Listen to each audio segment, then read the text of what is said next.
Hello, I'm Isaac Hayes III, founder and CEO of Fanbase. And right now, we're accepting investors in our $17 million round to revolutionize the future of social media. Today, for just $399, you can own 60 shares of stock in Fanbase at $665 a share. Go to startengine.com/fanbase and invest today. While the big platforms have grown too massive and disconnected from their users, Fanbase is building a platform where creators and users truly come first. We've already raised $8.6 million from everyday investors who believe in this vision, and now you can join them. This is your chance to invest in a social media tech company with over 1 million users that is disrupting media by allowing anyone to reach all of their following and monetize their content from day one. The market is changing, big platforms are failing to serve their users, and Fanbase is stepping up to fill the gap. Don't wait until it's too late. Invest now. Invest for yourself and your future. Go to startengine.com/fanbase and own the future of social media.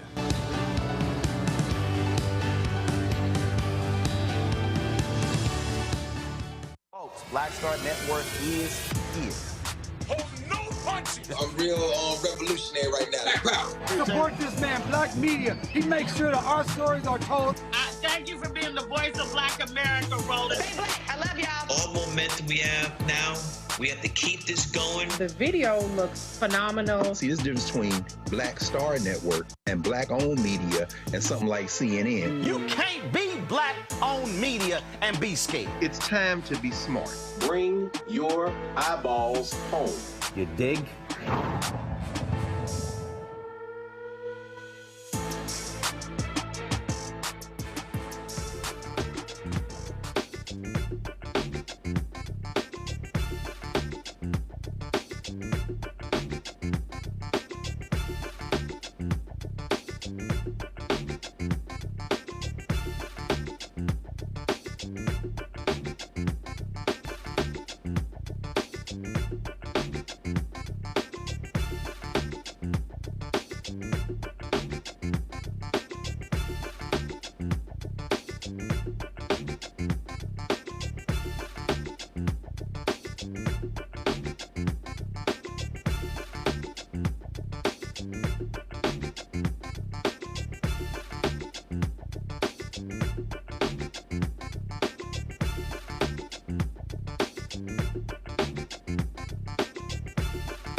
Today is Friday, March 14th, 2025, coming up on Roland Martin Unfiltered, streaming live on the Black Star Network. Boy, did Senate Democrats cave in allowing the Republicans' continuing resolution to go through so the government will not shut down. But guess what? A lot of Democrats across the country are ticked off at Democratic Minority Leader Chuck Schumer and the 10 other Democrats that voted with the Republicans. We'll tell you all about it. You'll also hear from House Democratic Leader Hakeem Jeffries. At one point, he was asked, should the Senate get new leadership? His response, next question.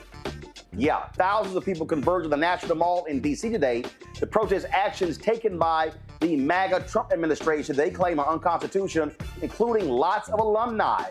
St. Augustine University alumni are rallying to save the historically black college university in North Carolina. We'll talk with two members of the Save SAU coalition about their concerns regarding the factors they believe are causing the school's decline. The quest to force colleges and universities to classify college players as employees continues. I'll talk to an attorney representing college athletes against the NCAA, who said that, seriously, they drew legal precedents that compare college athletes to unpaid prison labor under the 13th Amendment's slavery exception. Yeah, they sure did. An organization is working to prevent opioid overdose deaths in black communities. We'll chat with an advocate who says access to life-saving medications is unequal. Plus, we'll show you a disturbing video in California that depicts a black girl being brutally attacked by a Mexican-American male student while onlookers, including a substitute teacher, stood by and did nothing. And the continuing erasure of black people and women continues by MAGA, this time in Arlington National Cemetery. It's lots to unpack, and it's time to bring the funk. I'm Roland Martin Unfiltered on the Black Star Network. Let's go. He's got it. Whatever the miss, he's on it. Whatever it is, he's got the scoop, the fact, the find. And when it breaks, he's right on time, and it's rolling. Best believe he's knowing. Putting it down from sports to news to politics. With entertainment just for kicks, he's rolling. It's on go, roll, y'all. It's Roland Martin, rolling with Roland now. He's funk, he's fresh, he's real, the best, you know he's Roland Martin now.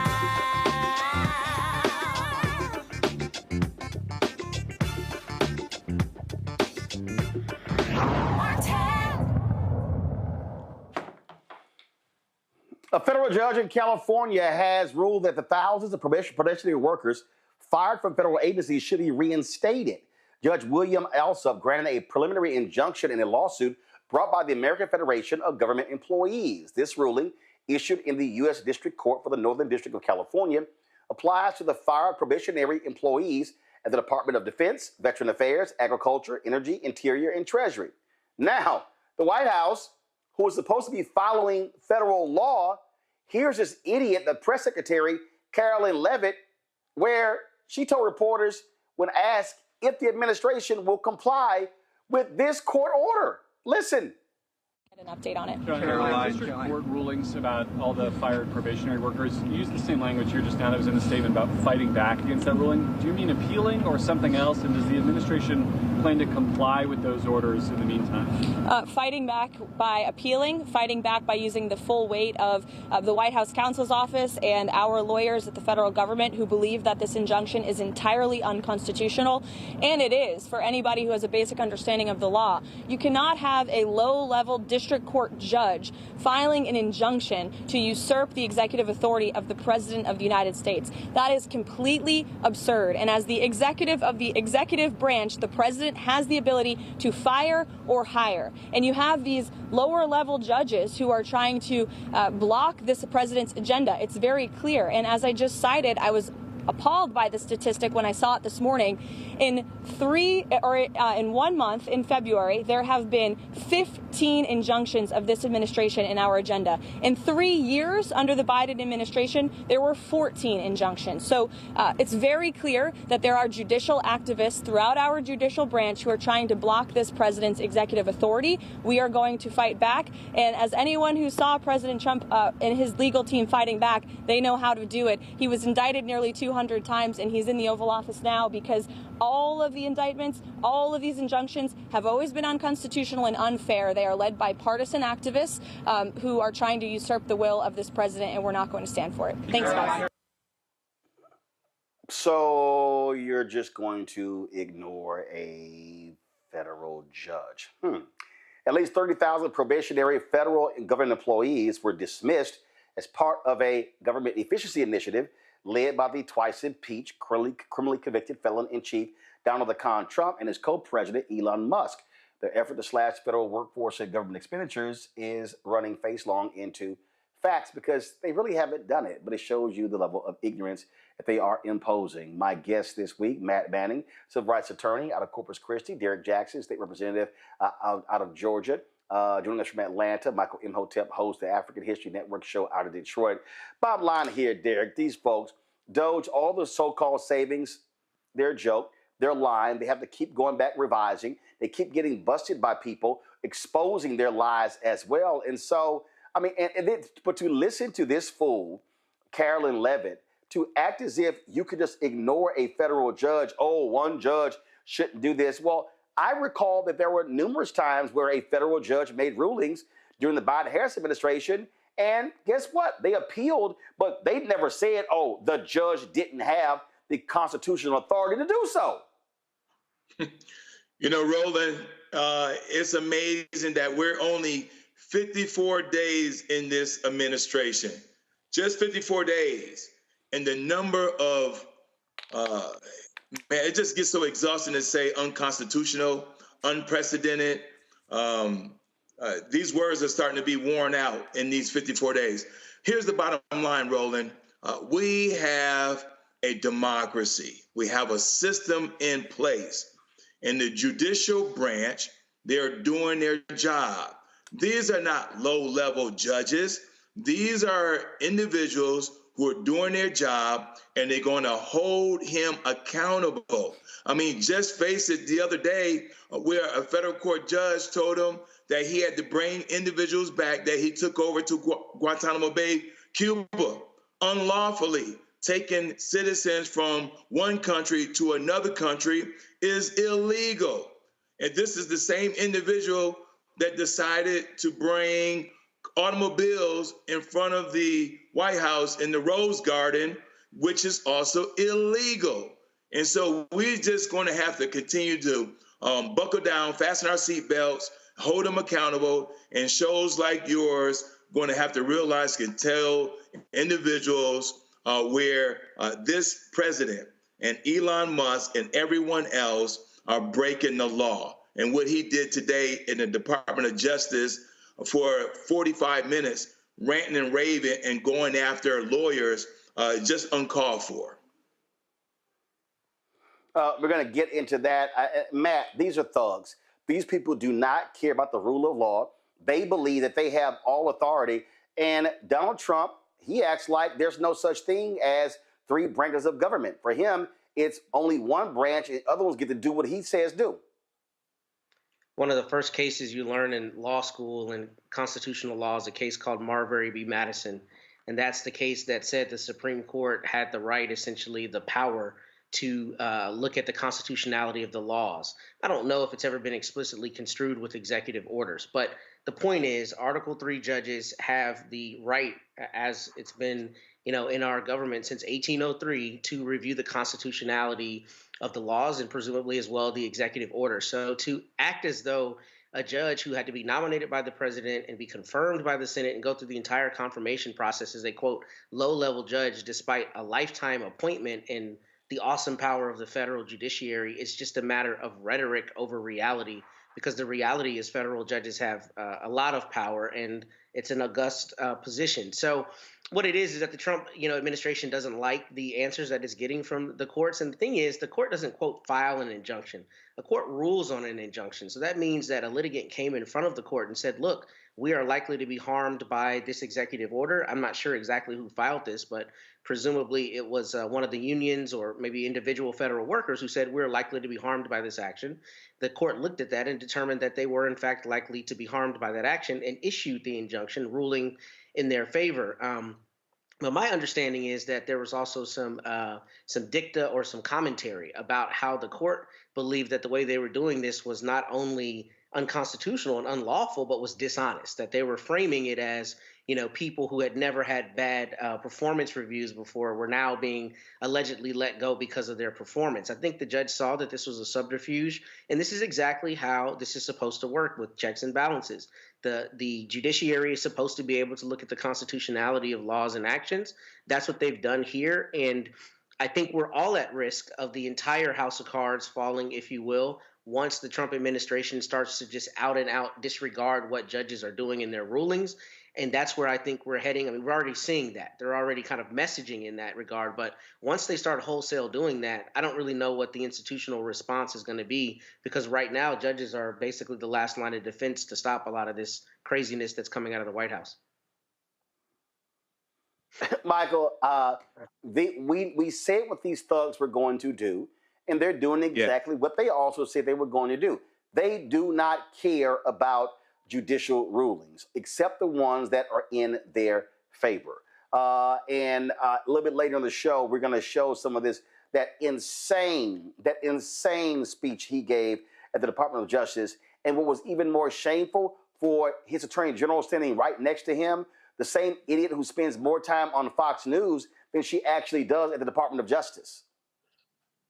Yeah, this has been a crazy week, Roland, from the trade war, from tariffs to the European Union striking back with their reciprocal tariffs, to the stock market dropping, to these two rulings. Actually, two rulings came out yesterday, one from a federal judge in Maryland, and then also the federal judge in California regarding basically the same thing. Tens of thousands of people, federal employees being fired under DOGE from this government, and the judges are ruling that these people were fired basically illegally. They weren't given advance notice, and in a lot of cases, Matt is absolutely correct on this. In a lot of cases, it's said that they didn't perform well, but their last performance review said that they were doing exceptionally well. And then also Donald Trump this week, he talked about how employees at the Department of Education, how a lot of them don't show up to work, things of this nature. And he's just throwing this stuff out and providing no evidence. And then when we look at the corrections that DOGE has had to make, according to Reuters, according to their count, over 1,000 errors have had to be corrected by a DOGE. So if any of us on this panel made 1,000 errors at our job, we would have been fired months ago. Okay, this is just stupid. So yeah, it's going to get worse. This is what we warned people about. And the problem with Donald Trump, and I said this in the first administration, everything that Trump does, he tells you ahead of time he's going to do it. It's just people for some reason didn't believe him. He told you he was going to do all of this. So this continues, but this shows also the importance of judges, especially federal judges. Indeed, indeed. So, these folks, they are thugs, pure and simple. Yes. They don't care about the law, and they just want to do whatever it is they want to do. So a little bit later, we're going to talk about several other things they're doing regarding U.S. Postal Service violating the law. We're going to talk about, of course, that crazy, demented speech that idiot gave today at the Department of Justice. So it's a lot to talk about right now, though I want to go talk about what's happening at St. Augustine's University in North Carolina. Last night, we told you about the university, which entered into a 90-day arbitration process after its appeal for accreditation was denied. The Save SAU coalition, formed in early 2024, is trying to figure out how to dismantle the school's board of trustees, whom they say is the real problem. Save SAU coalition chair Benjamin Johnson and Steve Williams, a national alumni trustee-elect for St. Augustine's University, joins me right now. Gentlemen, glad to have you here. I just don't, for the life of me, I don't understand how St. Augustine's continues to be having in trouble. I mean, we're now going on at least a decade. And real quick, how many presidents have y'all had in the last decade? In the last 10 years, Roland, we have only had one president. 6 have been interim or acting. Well, but that also counts. That's my whole point. So you've had 7 in 10 years. Yeah. You show me any institution, whether it's a Fortune 500 company, a HBCU, a PWI, a community college, or you show me just a regular, ordinary organization or a church. If you've had 7 leaders in 10 years, there's a problem with the people who are picking the leaders, and that's the Board of Trustees. Absolutely. Yes. Absolutely. Yeah. I think the common denominator, Roland, in that has always been the Board of Trustees. They're the only ones that haven't changed. And that's been the issue. And we brought that up in court or in our court case, and we basically said that several times. That's been the common denominator, has been the Board of Trustees. Exactly. So let me throw this out, because I asked this question last night. So let's put the trustees back up. So there are 14 board members, correct? In that picture, there's 14. We haven't had the customary number of 15 is what we're, by the state statute, is what we're supposed to have. There hasn't been 15 board members in the last 3.5 years. And in that picture also, Ms. Bollinger, George Brooks, and another person is already gone from the actual board. So they've already resigned. Okay, so to your knowledge, do these board members bring in any money? Do they? Okay. Is there a minimum? Is there a minimum? Is there a minimum amount that each board member should bring in? Yes. One of the things that we talked about last night was the structuring of the bylaws. And the bylaws in 2013 stated that board members had to give or get, raise or donate $5,000 per board member. That had been restructured. That's it? Come on, 5,000? That was it, and the bylaws were restructured from a 156-page document to 26 pages, and in those 26 pages, the board members were only required to bring in $500. Whoa, stop! It went from 5,000 to 500. Yes. Yes. They took a 125-page document and rolled it into 25 pages. Their bylaws, our bylaws, used to be 125. What's it? 146? 156. Yes. Pages. 156 pages, and they basically reduced it to 25 pages to encapsulate themselves so they can be self-governing. That's what happened. Under that, they changed it. Okay, because so when Dr. Robertson was there, you had to bring in $100,000. Okay, so okay. Here's the next question: who picks the board of trustees? With the situation that we have now, the board chair has been selecting board members, and they are. Hold on, no. Again. Hold on. So let me just. Okay, so first of all, I'm wearing a Texas A&M University shirt. Texas A&M is a state university. The governor picks the board of regents. That's how it happens. St. Augustine's is a private university. Okay, exactly. So is there a governing entity over the board? Is there? I mean, or does the board just do whatever the hell they want to do, and they just self-govern?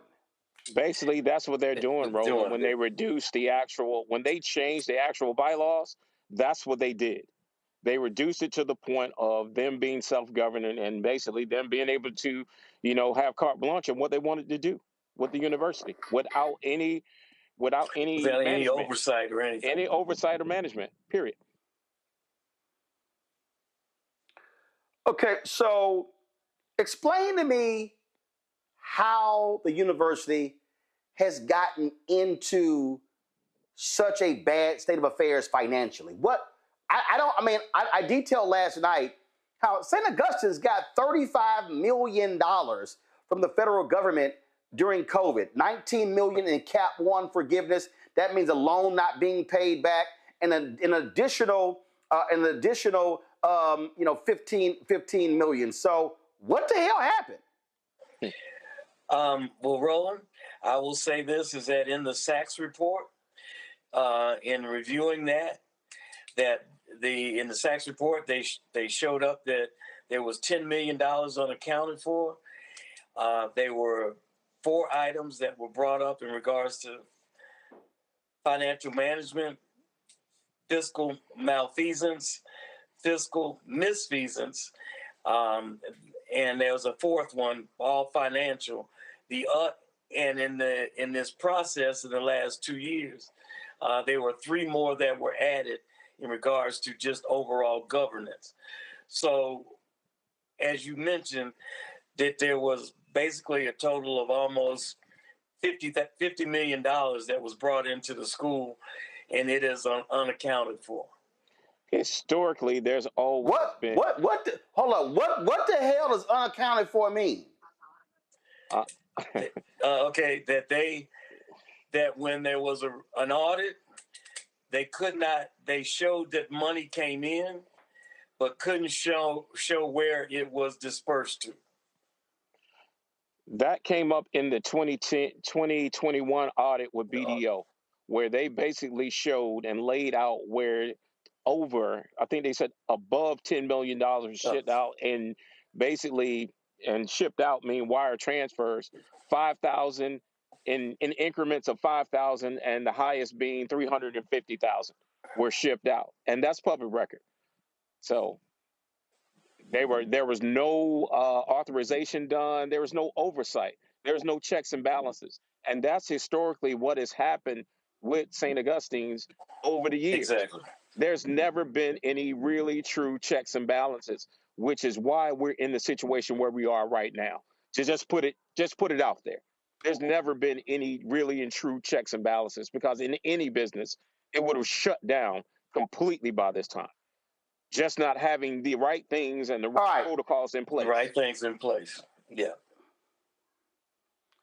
All right. So the Attorney General refused to sign off on this deal, this 99-year lease with this company out of Florida. You have folks who are, like they're trying to figure this $7 million loan, 24% interest charged to it. And what sort of set me off last night was this university statement that we need unity and positivity. And I'm like, no. Ain't gonna be no positivity until somebody can explain where in the hell the money went. And I think that, and what I said is, I said as leadership, you can't be asking the community and alumni and others to help to save the university if you don't have straightforward answers on what the hell has happened with the money that they got over the last 5 years. Exactly, Roland. And one of the things with that is that the Save SAU coalition, we have actually gone to find donors to help us financially and the next steps in this process. The majority of the donors that we have had relationships with want to give funds, but they will give it with stipulation. One of the stipulations is that the board needs to go. Some of them want the board, all of them want the board gone. Some want the track coach that was fired unceremoniously to be reinstated. There are a lot of things that the university has done that has been unscrupulous, and we have to show that behavior, those people that have done that are gone before anybody will come up and put a dollar in our basket. And I think the main thing, and Ben is right, the main thing that we're focusing on is why.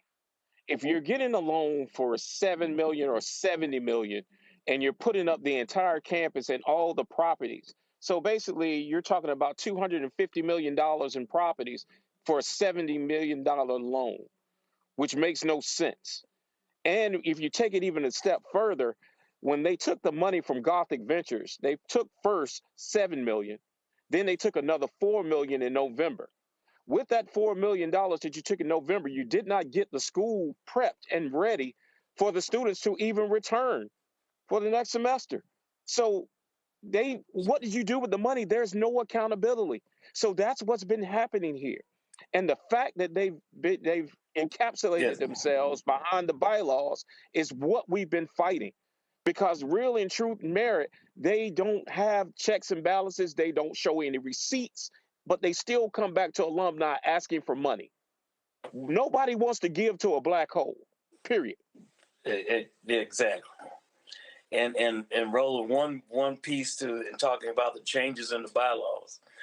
And they made the changes to the bylaws. One of the things that they did is that they created an executive branch and a member branch. And they were able to serve 2 4-year terms. If they became a member of the executive branch, their 4-year terms started over again. So we have board members who have been on there 12 to 16 years. And wow. About a common denominator, and not only a common denominator, but these are they have staying power because they have manipulated the bylaws so that they could stay.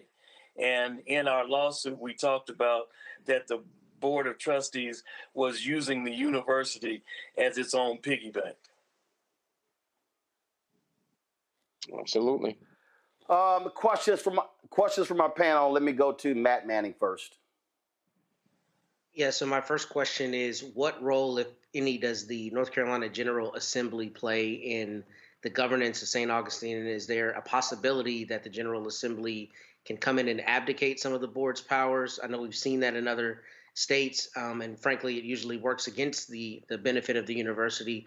But I'm wondering if there's any kind of mechanism like that here that y'all are aware of.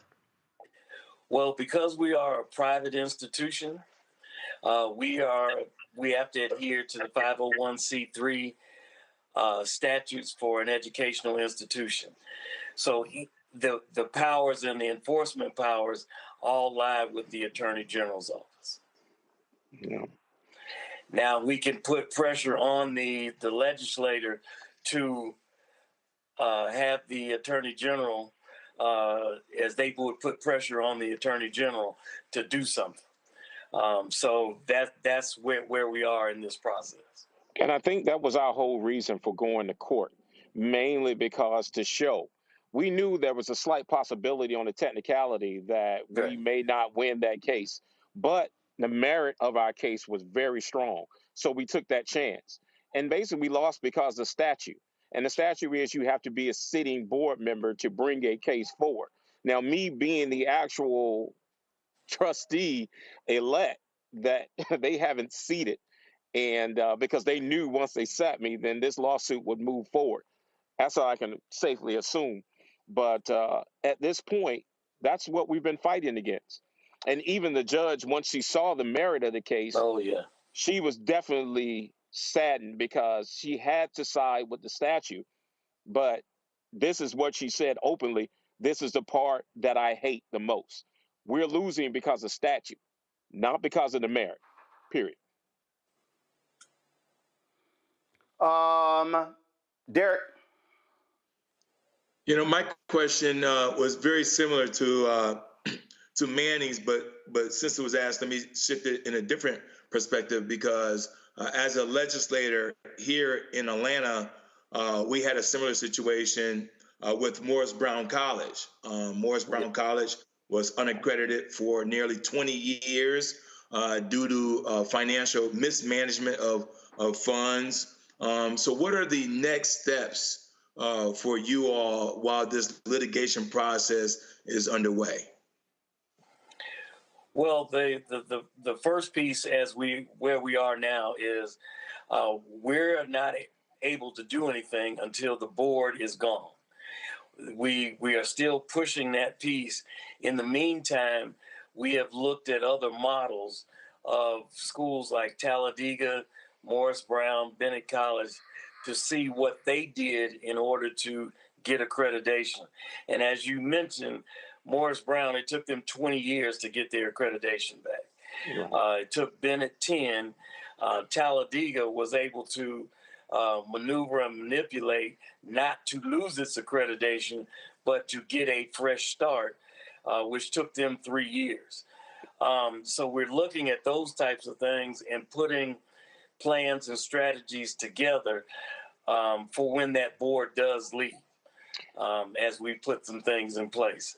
As Ben stated, we're strengthening our actual strategic plan, and we're shoring that up. So as Ben stated that, but additionally, we've already been having conversations with various partners, community partners, other university partners that all say the same thing. Once this board is dissolved, then they would come in and they will be willing participants in helping restore St. Augustine's to its the betterment, basically, and to the future. They know that St. Augustine's is needed in that corridor of Raleigh, and North Carolina as a whole is one of the oldest still left HBCUs in the nation. Definitely, we are fighting, and we're going to continue fighting. Michael? Hey, gentlemen. I had two quick questions, if I could.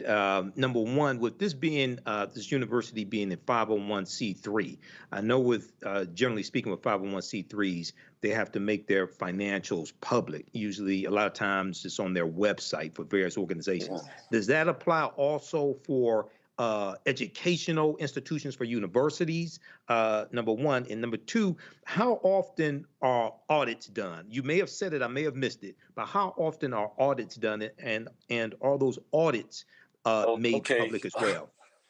Okay, can I call you Michael?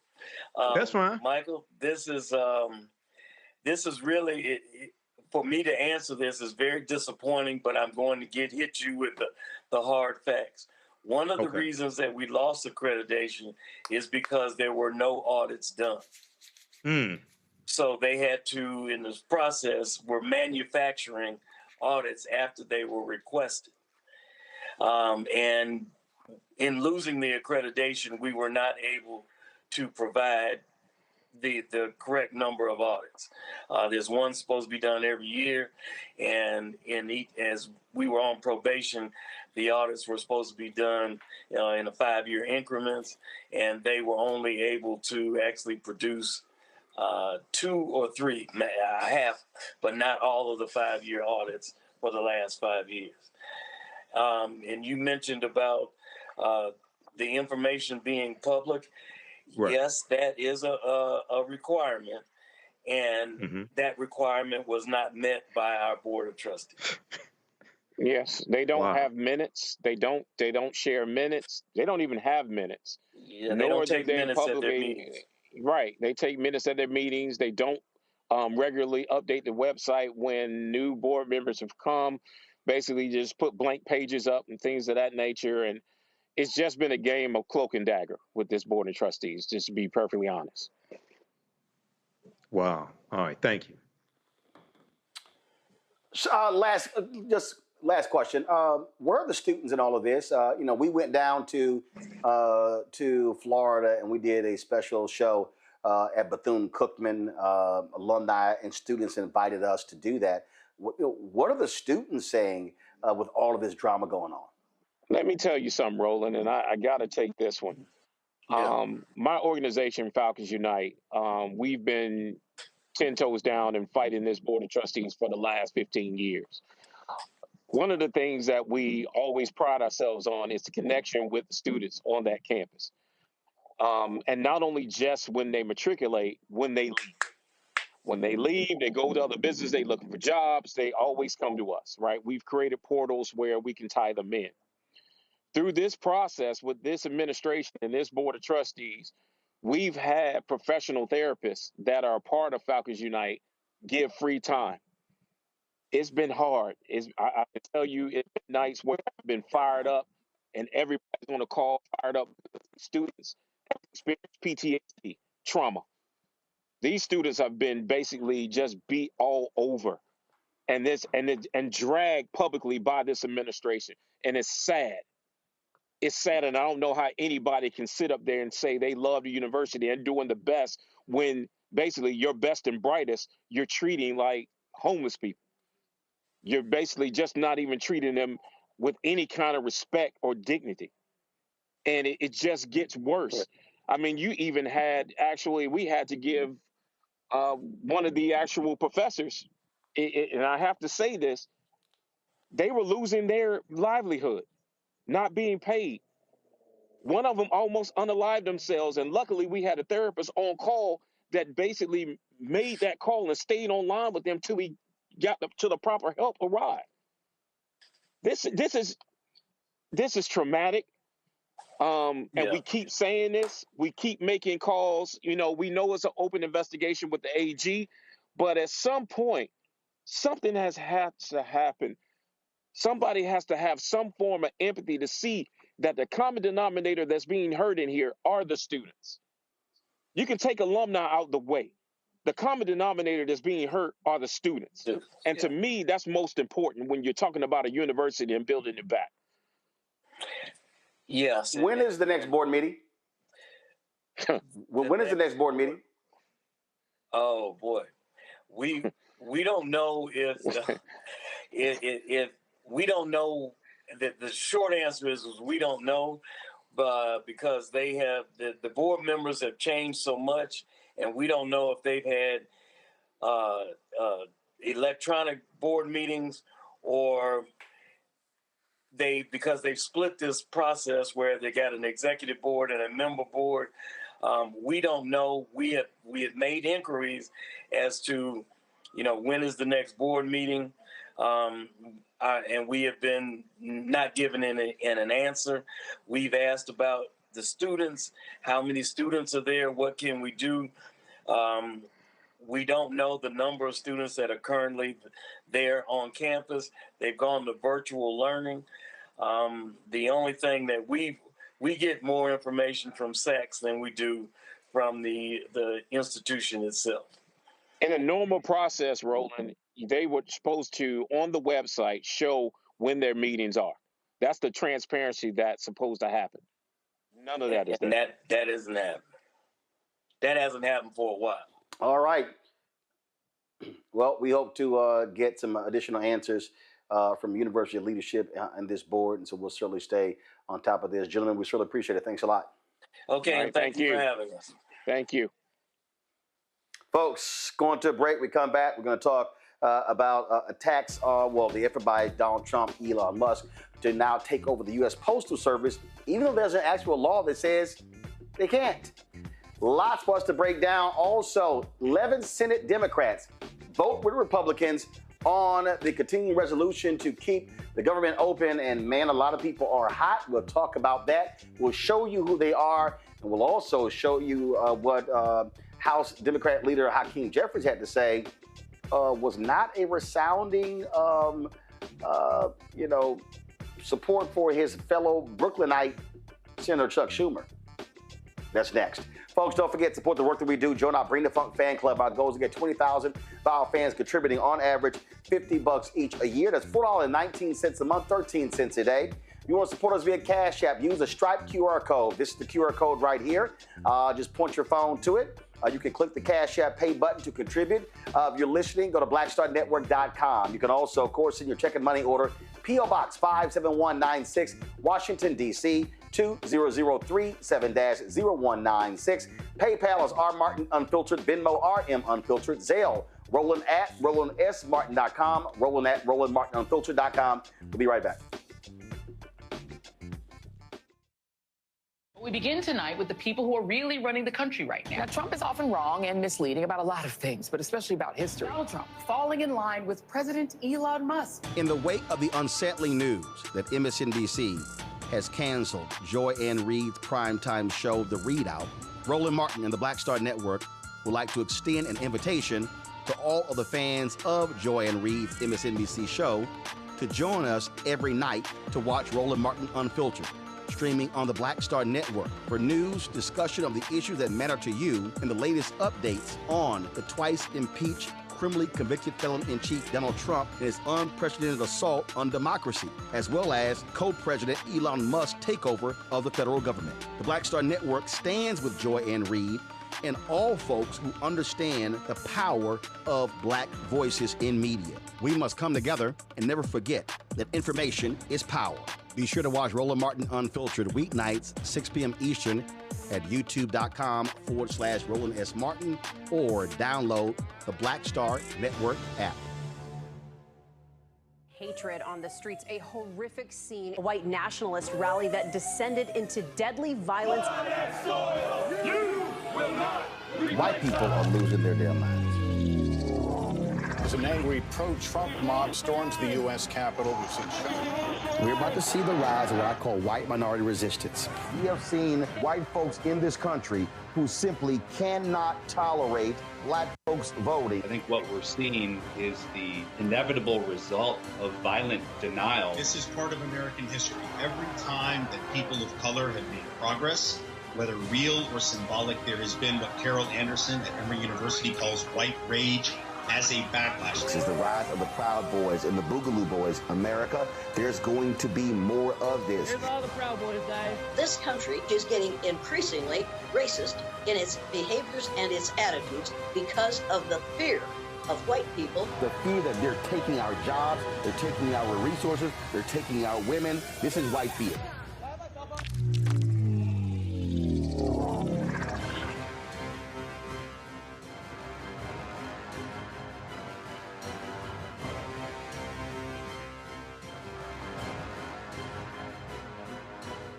Hey, this is Motown recording artist Kim. You are watching Roland Martin Unfiltered. That boy, he always unfiltered though. I ain't never known him to be filtered. Is there another way to experience Roland Martin than to be unfiltered? Of course he's unfiltered. Would you expect anything less? Watch what happens next.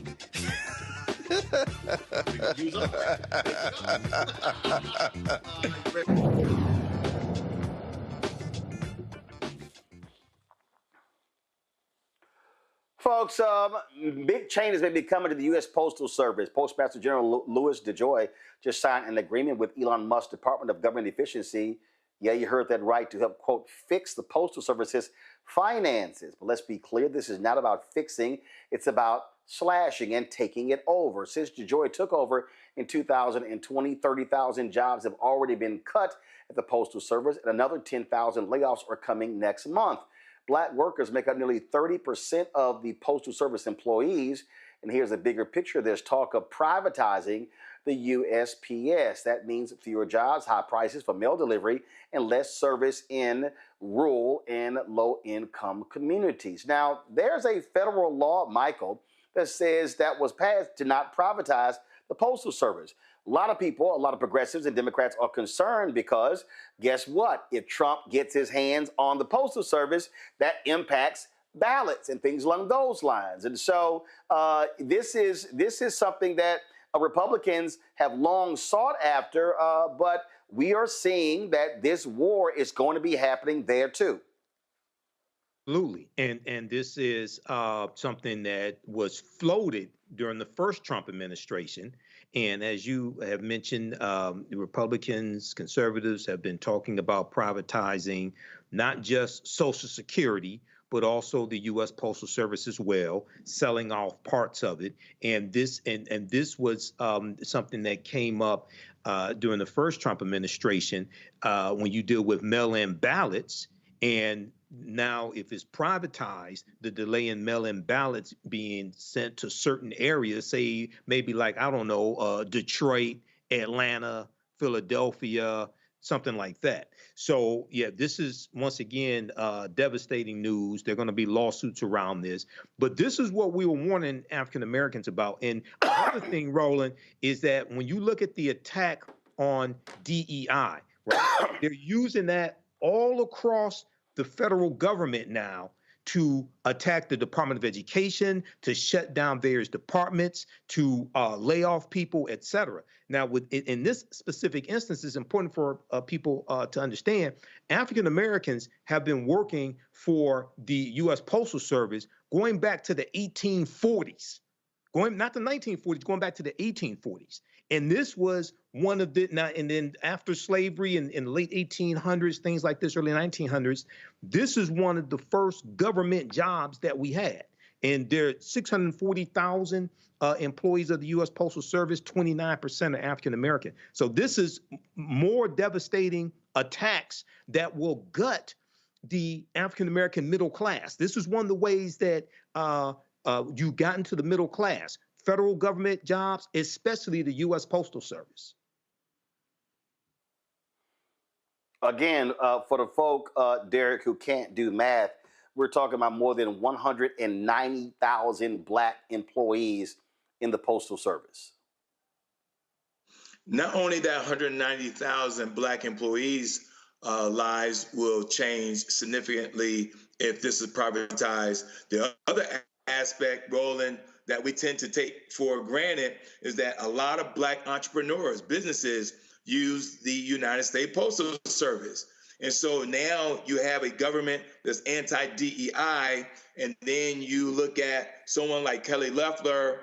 No. Let's wait. No, hold on, Jared. Let's be real specific.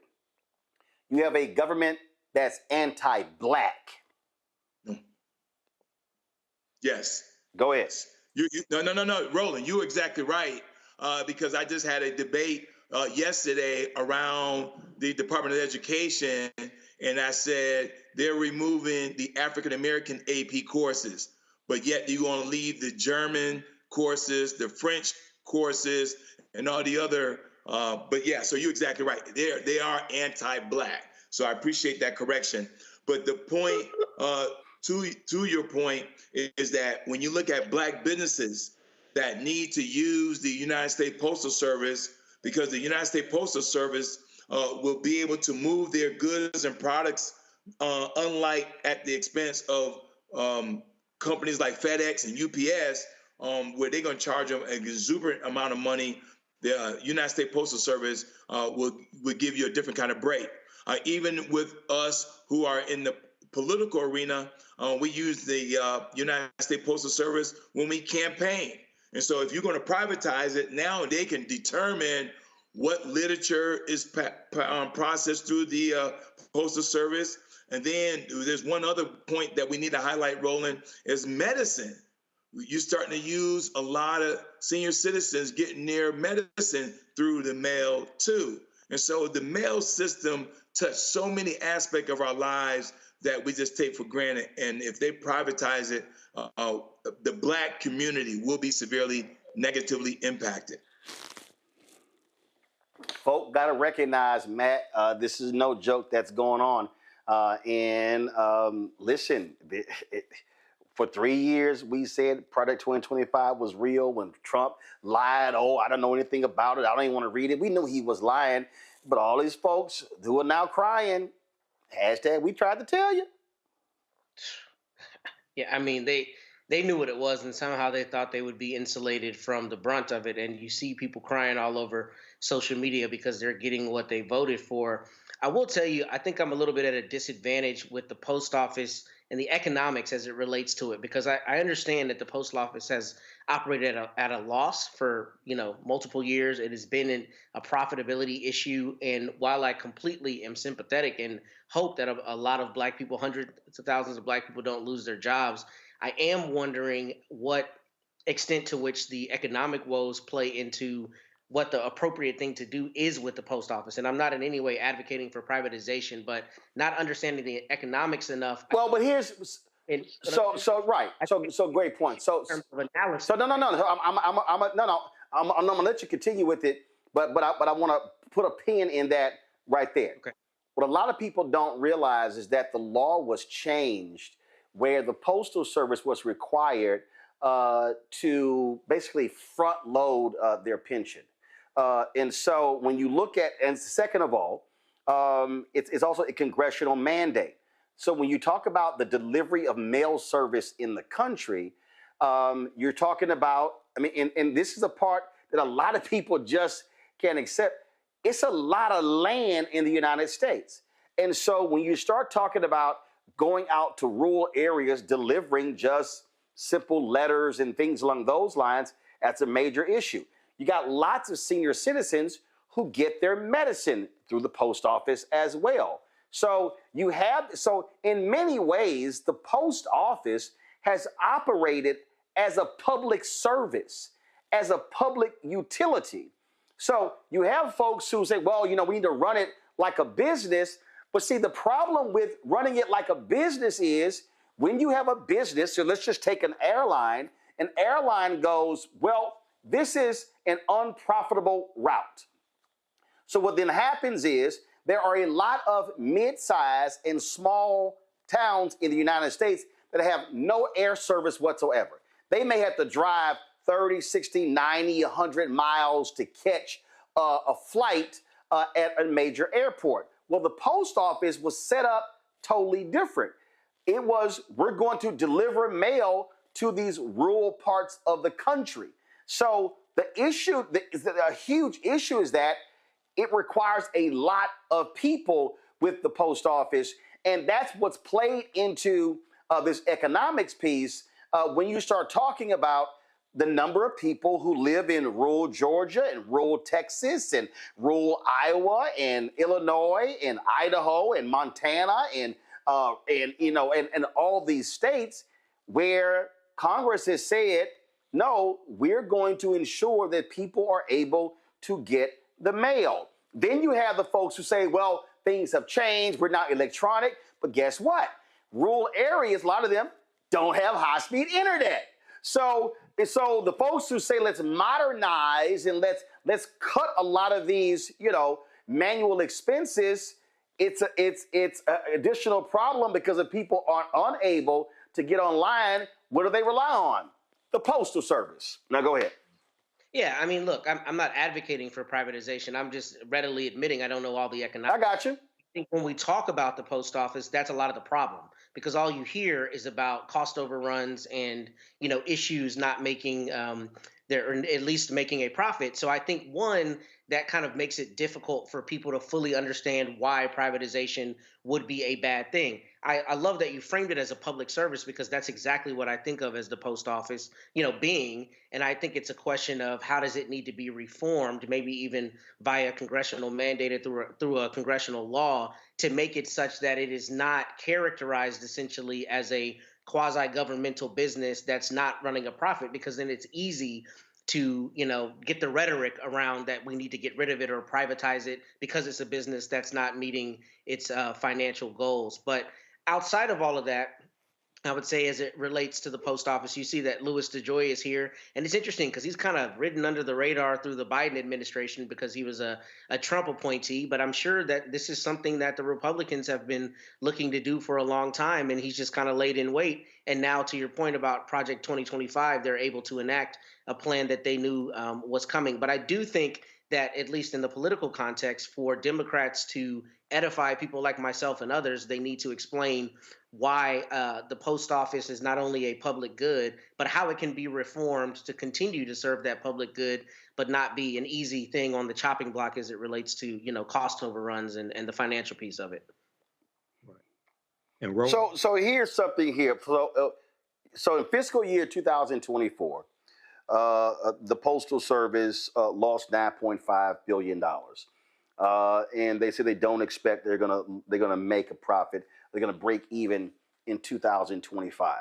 Now, this is what the Postal Service said.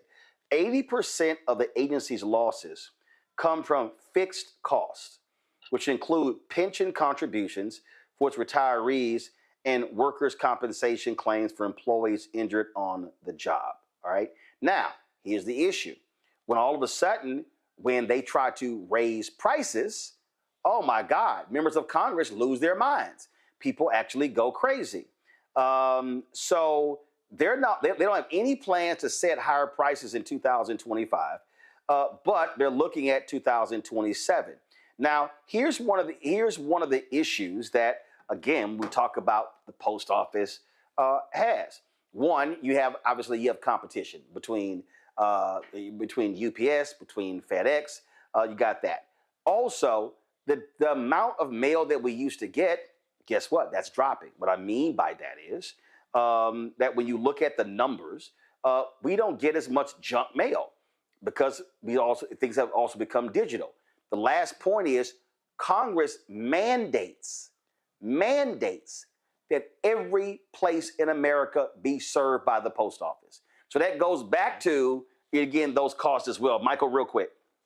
Yeah, so what you just said, that last point, Congress mandates that everyone is served by the post office. That's the difference between a business and the federal government. The federal government has to serve everyone. And this is a debate that takes place a lot of times in business schools. Can we run the federal government like a business? No, you cannot, because the federal government, these different entities are put in place to provide a service. Well, as a business, the number one reason why you go into business is to make a profit. Can I ask one question? Yep. So go ahead. Yeah. So do you know, was the post office intending to front load those pensions and then amortize the cost, I guess, over X number of years and then be profitable outside of those pension costs after 7 years, 5 years, 10 years? And do you know anything to that end? Let me. Actually, I'm gonna address the healthcare piece. 1 second. Let me pull this up because then again, this is one of the things that it happened a few years ago. So this is a piece right here that it was called "How Congress Manufactured a Postal Crisis." So in 2006, Congress passed a law that laid out massive cost on the Postal Service. So this is 2006, the Postal Accountability and Enhancement Act. It required the Postal Service to create a $72 billion fund. This is a piece from the Institute for Policy Studies. It required the Postal Service to create a $72 billion fund to pay for the cost of its post-retirement health care costs 75 years into the future. Gotcha. Okay? They say here, this burden applies to no other federal agency or private corporation. So as a result, if you're having to pay health for the next 75 years, you're going to be running a deficit. So it's not like, oh, we can pay for the next 50 years. No, 75 years. So this is what some have described as Congress passing such a law that is one of the reasons why when you look at the current numbers, why it says, oh, they're losing money because they had to set aside $72 billion. So that's part of the issue here. And so between that, you have pensions as well. All of these things combined that you have to deal with. And look, the reality is when it comes to pensions, these are people who took lower salaries for a number of years based on the promise of having a pension, and now you got to pay for that. What happened with a lot of publicly traded companies? You had a lot of these companies that owe a lot of workers pensions. You know what they started doing? Whacking their pensions. And so all of a sudden, you start screwing the people who you promised pensions once they retired. So it's a lot of stuff. So Congress, as opposed to complaining and all these hearings, needs to also learn to accept the role that they played in creating a huge problem. Jason, let's go to our next story. We'll talk about NCAA. And of course, the NCAA is having some major changes. You got NIL, you've got court rulings now having to pay players. I mean, it goes on and on and on.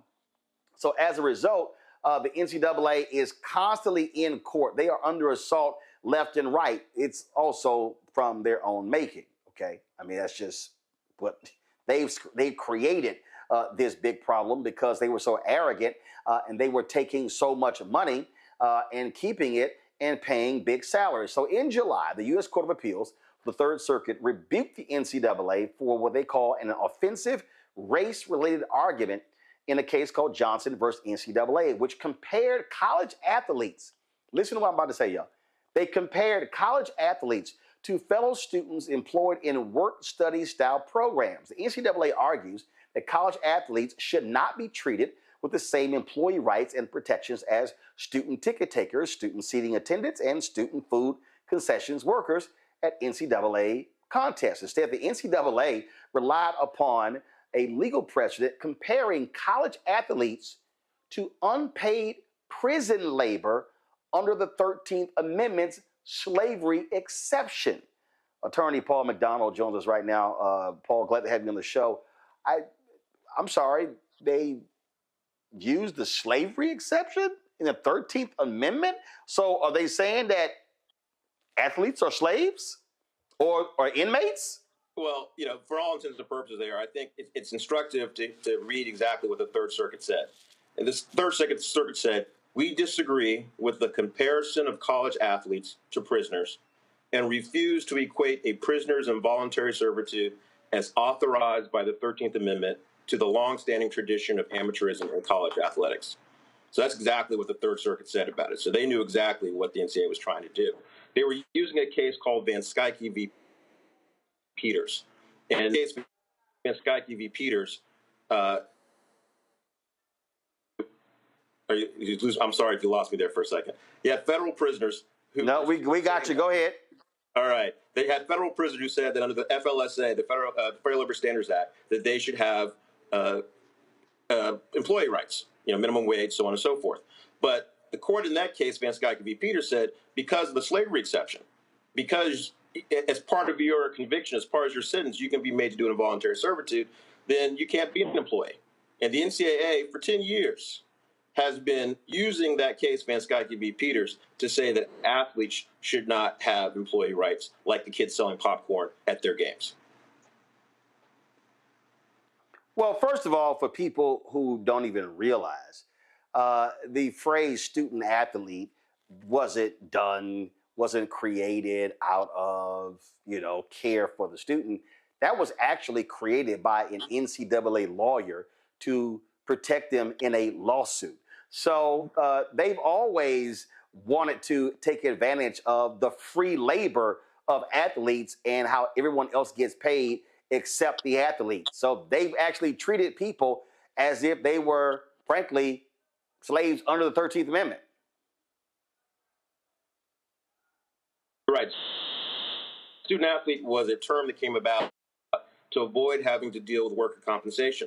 Back in the day, before you had some of the safety equipment that you now have, you had even more injuries and even more deaths than you have currently. And so there was an issue of workers' compensation that came up. And so the whole term was created to try to suggest that the athletes were something other than employees.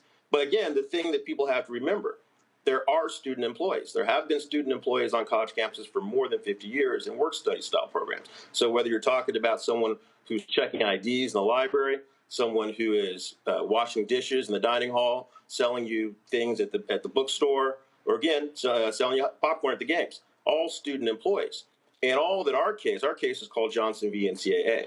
All we're saying is that athletes deserve to have at least the same limited student employee status as those fellow students. That's it. And the NCAA's opposition, again, is they know better. But the only way they can try to get beyond having the legal test applied is to make this offensive, incredibly offensive argument, especially when you consider how many brothers and sisters are responsible for much of what happens in the largest revenue generating sports. Right, we're about to go into March Madness. A large number of the stars we're going to be watching during the tournament are brothers and sisters, and they have the audacity to make this argument comparing athletes to prison labor on the slavery exception. Again, that's not an allegation. That's what the Third Circuit said in its opinion in our case last year.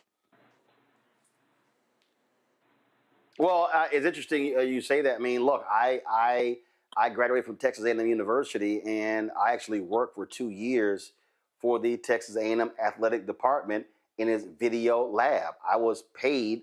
I was a student, and I was paid working that. So the football players and the basketball players, the only other athletes in the athletic department, they didn't get paid, but I actually got paid for the work that I did. I was a student. So I mean, those things actually happen. But also, people just also need to understand that, listen, the NCAA has been desperately, they've been ripping folks off. And this isn't just opinion. Who actually said that? The guy who used to run the NCAA, Walter Byers. Right. He wrote a book. He was the longest serving executive director, and he wrote a book laying out how the NCAA has been mistreating athletes since its inception. Yeah, and it's what's interesting today. So now what they're trying to do, they're trying to go to Congress and get the Congress to give them some type of an exemption. Well, a couple of exemptions. The one that's really relevant to our case, they're trying to get an exemption to say that athletes can't be employees. Again, they know full well that there are student employees. So that exemption they're trying to get from Congress, frankly, violates the Equal Protection Clause, because you can't have two sets of students who essentially are the same. Arguably, athletes meet the criteria much more than the kids selling popcorn at their games, right? There's more control. I mean, I think people sometimes forget athletes are the most controlled students on any college campus. And another way of looking at it, consider this. An athlete has to schedule his or her classes around practice times, right? Whereas if you're in work study, your supervisor is required to schedule your work assignments around your class choices. It's a completely different situation. One, the work study student still gets academic benefits from the university. The athlete has academic burdens. Okay, so the athletes clearly meet the standard more. And so if you're going to try to single them out in legislation to say they shouldn't have these same rights, you have an equal protection problem. But the NCAA is trying to do that. They're also trying to get an antitrust exemption, which makes no sense. I mean, if antitrust exemptions made sense, then big tech, big pharma, big oil would have them. Instead, what they ought to do is acknowledge that these athletes are student employees and collectively bargain with them, just like anyone does in any other sport in this country. But they refuse to do that, at least so far. That's because they're trying to protect that huge cash cow so they can keep making the huge, huge salaries. I'm glad you brought that up, because one of the things they always say as to why they somehow can't give the athletes or recognize athletes should have the same rights as the students selling popcorn at the games or someone like yourself who worked in the athletic department. They try to say, oh, we can't afford it. Now, besides the fact they can't afford it is not a legal, legal defense. It also happens to be untrue. Right now we have, people talking about populism in politics, and people have different definitions of what that means, right? But at its core, I look at it in terms of how it's applied here, or should be applied here. You have coaches who are being overpaid. You have extravagant expenditures on facilities you don't need. And then, of course, the NCAA Division I, by their own reporting in fiscal year 2022, made $17.5 billion, billion with a B, second only to the NFL, more than the NBA, more than the Major League Baseball.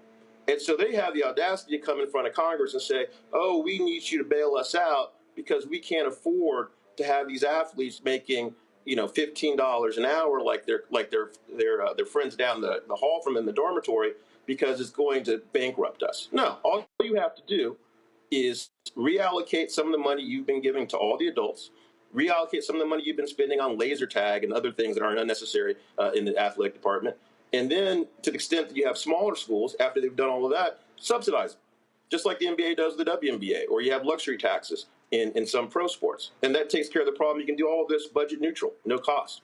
But they, to your point, they don't want to give up the big money they've made. Because I'm old enough, and I think you and I are probably comparable in age, I'm old enough to remember when college coaches didn't make all this money. Now you're talking about what Kirby Smart making $13 million at Georgia. If you cut his salary, 15%, you could afford to pay almost every athlete on that campus a fair wage that then would not require their parents to send them beer money on the weekends. And the one last thing I'll say about it, just so people understand this, what I'm talking about is not that the athletes would only be paid hourly wage. We're talking about base salary for everybody. If you still have individual popularity, you would get NIL on top of base salary. If you're in a sport that generates a large amount of revenue, you get revenue sharing going forward. So it's not an either or proposition. It is an and also. Well, indeed. Well, Paul, we surely appreciate you joining us. Thank you so very much, and keep us abreast of what happens in this case. Yeah, thank you, and good luck to everyone with your brackets. And just remember, as you're watching these games, that obviously are going to captivate us for the next 3 or 4 weeks, I guess. Just remember that they literally went there and said that the athletes are comparable to prison labor under the 13th Amendment slavery exception. They did that. Thanks.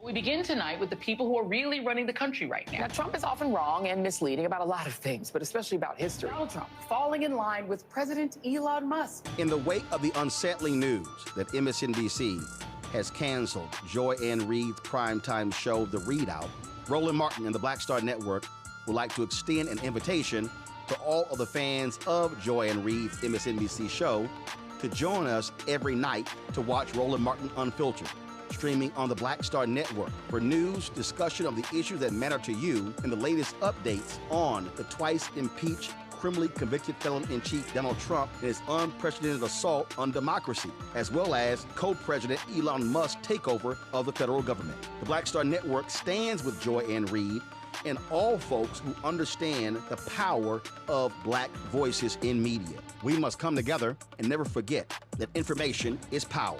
Be sure to watch Roland Martin Unfiltered weeknights, 6 p.m. Eastern at youtube.com/Roland S. Martin or download the Black Star Network app. This week on the other side of change. We're digging into the immigration crisis that's happening here right now. It can impact each and every one of us. We're going to break down the topic of this constitutional crisis that is being led by the Trump administration and what you, as ordinary citizens, can do to speak up and speak out to fight back. This is the other side of change, only on the Black Star Network. When you talk about blackness and what happens in black culture, covering these things that matter to us, speaking to our issues and concerns. This is a genuine people-powered movement. There's a lot of stuff that we're not getting. You get it, and you spread the word. We wish to plead our own cause. Too long have others spoken for us. We cannot tell our own story if we can't pay for it. This is about covering us. Invest in black-owned media. Your dollars matter. We don't have to keep asking them to cover our stuff. So please support us in what we do, folks. We want to hit 2,000 people, $50 this month, raise $100,000. We're behind 100,000, so we want to hit that. Y'all money makes this possible. Checks and money orders go to P.O. Box 57196, Washington, D.C. 20037-0196. PayPal is R Martin Unfiltered. Venmo is RM Unfiltered. Zelle is Roland at RolandSMartin.com.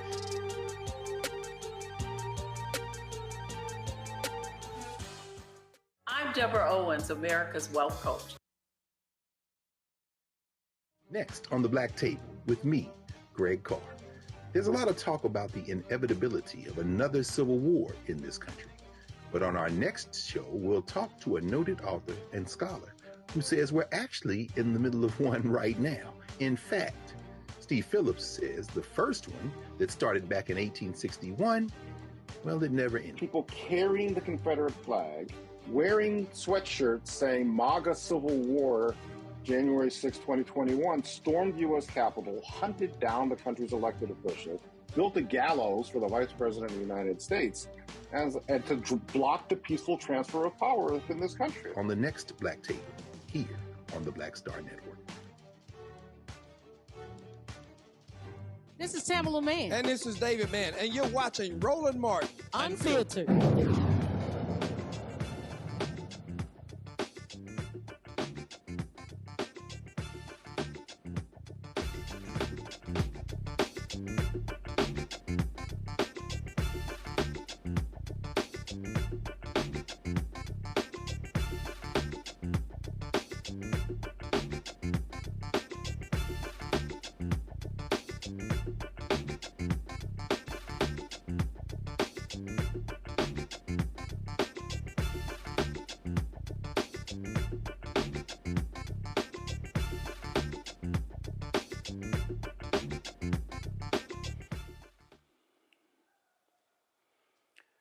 Folks, today in D.C., thousands of veterans took to the streets, marching in cities across the country and gathering at the National Mall to protest sweeping cuts to the federal workforce under Donald Trump and Elon Musk's Department of Government Efficiency.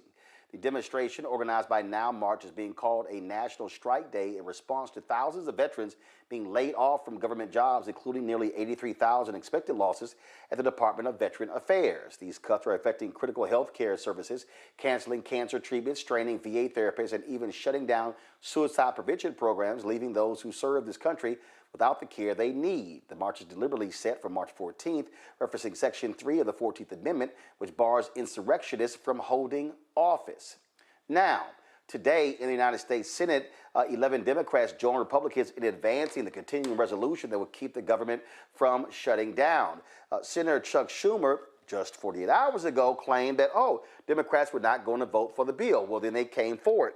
These are the Democrats who actually stood with Republicans in voting for this.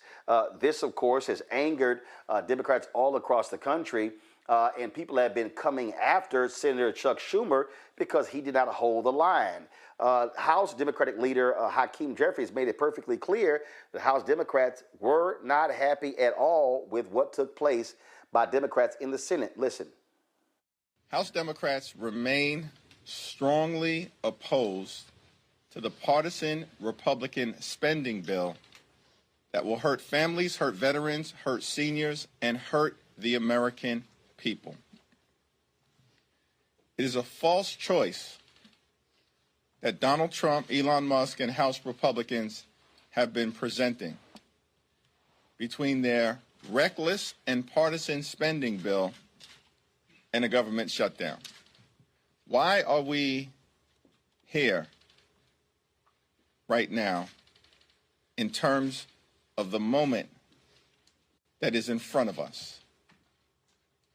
It's because Donald Trump and House Republicans decided to walk away from the negotiating table when there were bipartisan conversations ongoing between House Democrats, House Republicans, Senate Democrats, and Senate Republicans in a manner consistent with the Bipartisan Fiscal Responsibility Act that was passed in May of 2023. Donald Trump ordered House Republicans to walk away from the negotiating table at the end of February.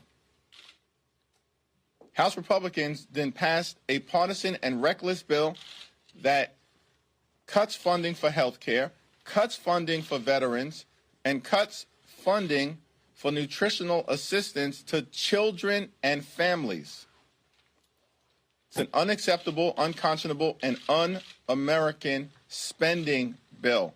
That's why House Democrats remain strongly opposed.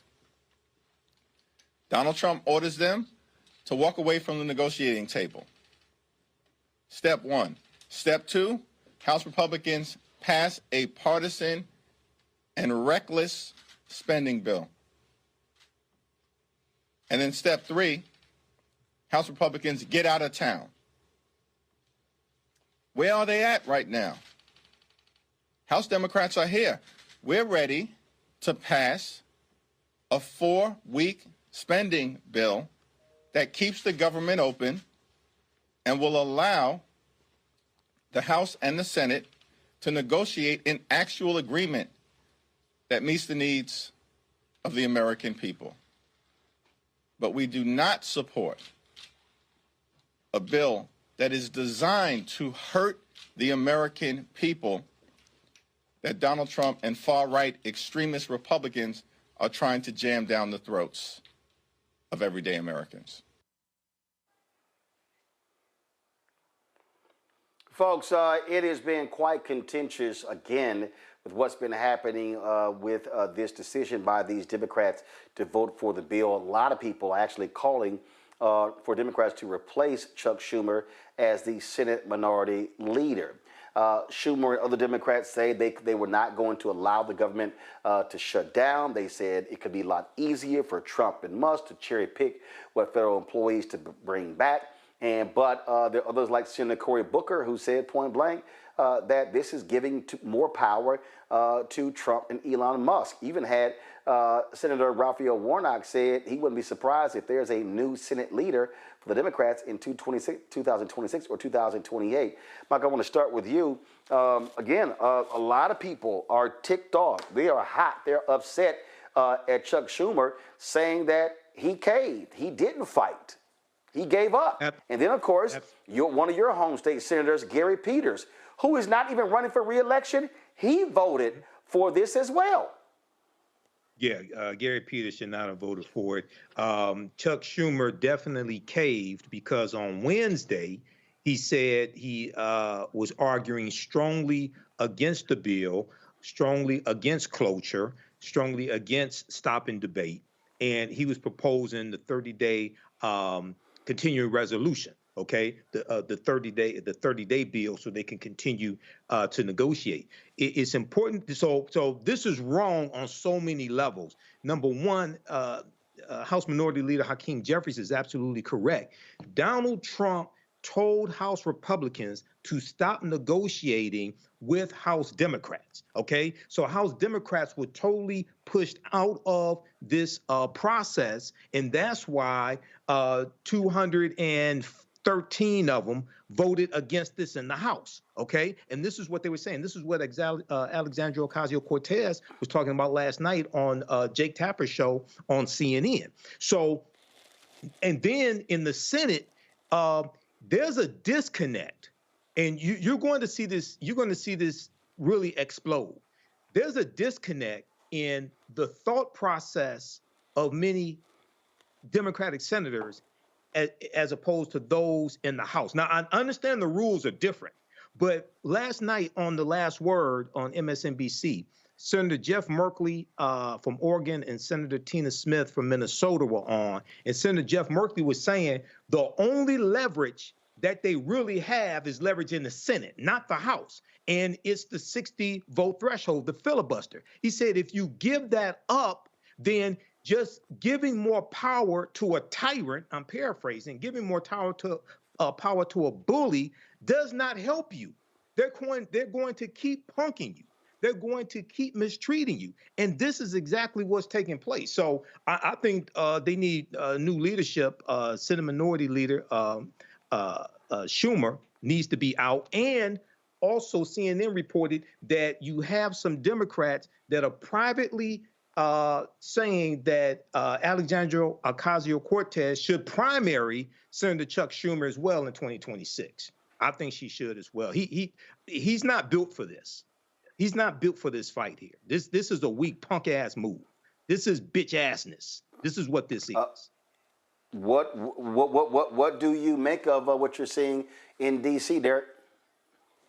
You know, I've been disturbed, Roland, since the 10 Democrats voted to censor Brother Al Green.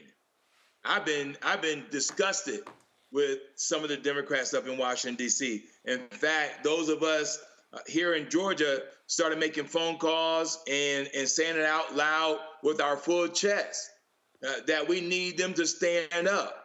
We cannot cede the tools of leverage that are available. Because when you do that, and listen, Roland, I mean, I've seen it on your show, case by case, when you look at who Donald Trump is, we don't need no other evidence, no more empirical data to say that he's going to do exactly what you anticipate for him to do.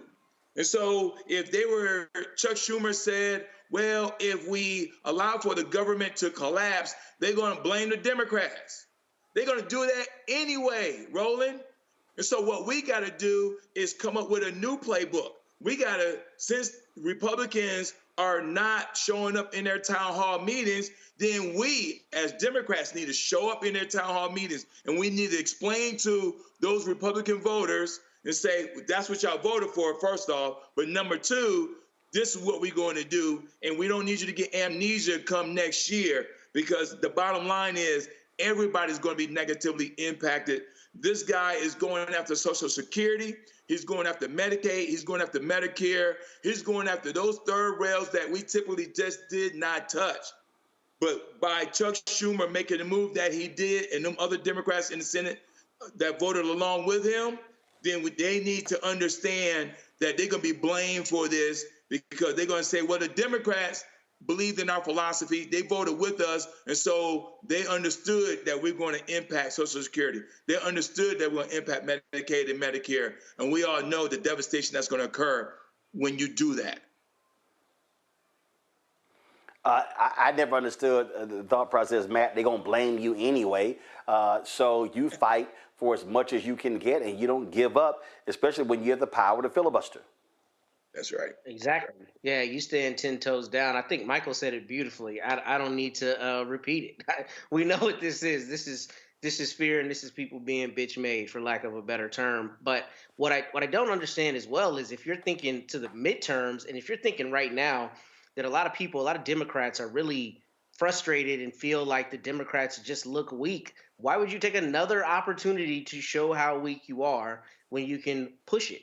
And you cannot cede the control, as Derek just said. I don't understand, or cede the leverage.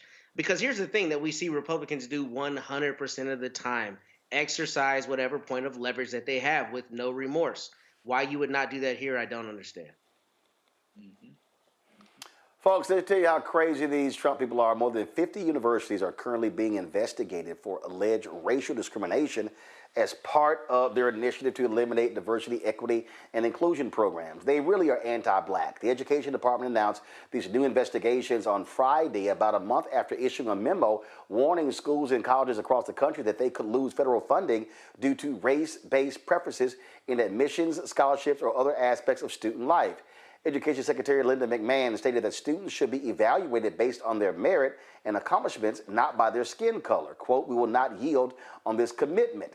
Most of the new inquiries are centered on colleges' partnerships with the PhD Project, a nonprofit organization that assists students from underrepresented groups in obtaining degrees. I don't see why that's a big deal, but this is what you have from these idiots. Speaking of money for colleges and universities, many schools have announced layoffs and hiring freezes because of these dumbasses, their threats to cut federal contracts and research grants. Thursday, Johns Hopkins University said it has eliminated more than 2,200 workers because they lost about $800 million in federal funding. Some employees are in Baltimore, but most work in 44 other countries to support the university's Bloomberg School of Public Health, its medical school, and an affiliated nonprofit organization. Last month, Trump and his fellow idiots announced deep cuts to the National Institutes of Health grants for research institutions. This shift could reduce the money going to some universities by more than $100 million, actually by more than several billion dollars. Some schools already have shelved projects because of the cuts, which have been delayed temporarily by a court challenge. Now, let's go back to, I keep telling y'all how anti-black these people are. They literally are doing some shameful, despicable things at Arlington Cemetery. Okay, let me say this again. We're talking about Arlington Cemetery.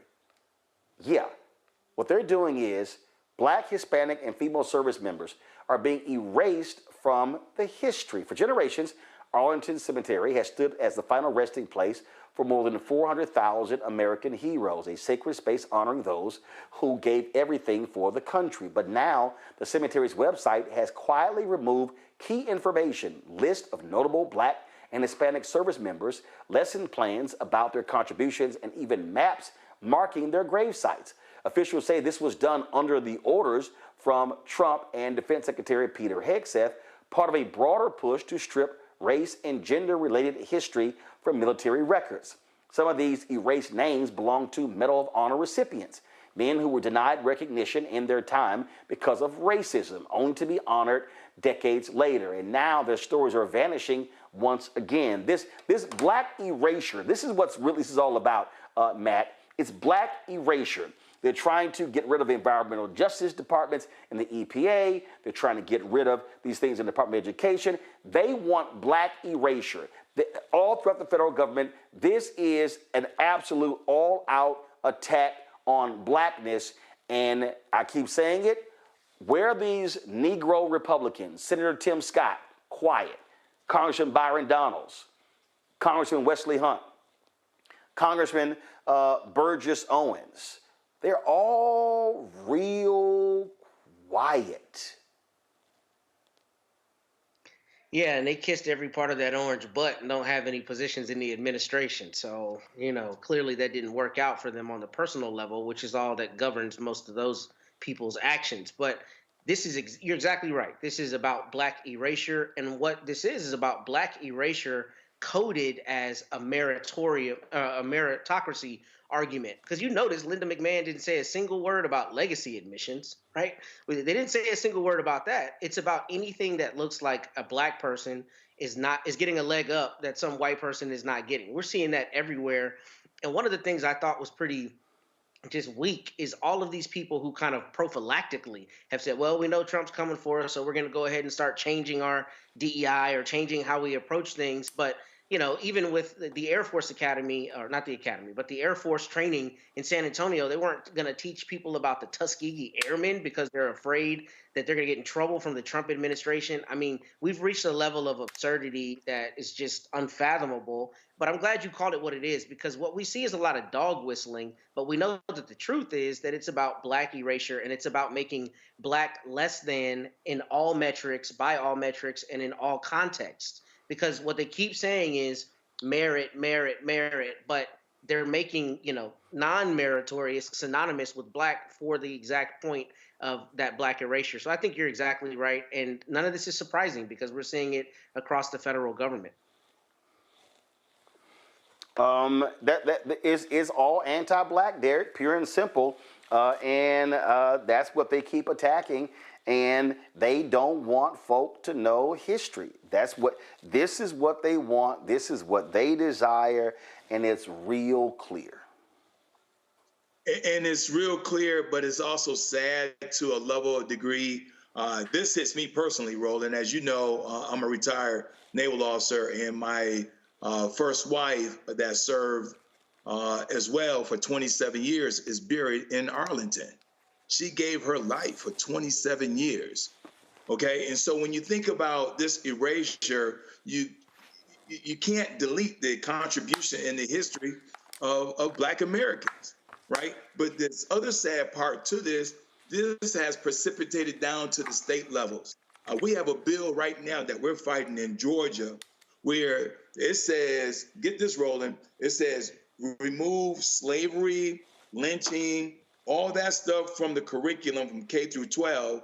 But then there's this and. It says and contributions. So now you don't even want the mentions of Madam C.J. Walker contributions, Ida B. Wells contribution, Thurgood Marshall contributions. So it's one thing to try to eradicate the hatred and the pain of the past, but you also don't want to include the contributions. So what will we look like 10 to 15 years from now? Will we even have mention of Dr. Martin Luther King and Coretta Scott King? Or will we even have mention of the Tuskegee Airmen in the curriculum? And so that's the reason why we got to reject this and we got to fight back, because the future is not only counting on us, Roland, but we also got to deal with this in the present, because as much whitewashing they want to do, they can't, because that which is cemented is our history, because Black history is America's history. Well, what they want, Michael, is they want whiteness to rule, pure and simple. That's what it boils down to. There's no other way to explain this. Yeah, it's white nationalism, white Christian nationalism. This is all laid out in Project 2025. When you read Project 2025, you don't have to read all 922 pages. Just read one chapter. The attack on diversity, equity, and inclusion is all throughout Project 2025, DEI. And for all you dumbasses out there that keep saying Black people only got 4% of the DEI jobs, you have no fucking clue about what's taking place. Okay, this is a total backlash to the racial reckoning that took place in this country after the death of George Floyd. That's why they're going back, eradicating all the progress made, not just the last 4 years, but also going back to the 1960s. This is why on day 1 or 2, Donald Trump rescinded Executive Order 11246, which is affirmative action. As racist as Ronald Reagan was, he didn't even do that. So when you look at the attack on the Department of Education, Linda McMahon said that Donald Trump's mandate is to shut down the Department of Education. Well, the Department of Education was created by Congress in 1979, signed into law by President Jimmy Carter. And one of the things that it was doing was enforcing the civil rights of students, and it was going after the segregation academies that developed after Brown versus Board of Education. And it was really picking up the fight that the IRS was doing as well. This is one of the reasons why the right wing are attacking the IRS. You got to go back and study this history. And the religious right movement was formed right around 1979 by Paul Weyrich, who co-founded the Heritage Foundation, and Jerry Falwell. And what they did was they redirected all the anger that white Southerners had when it came to fighting against desegregation of the schools. They redirected that into the anti-abortion movement. This is how all this stuff comes together.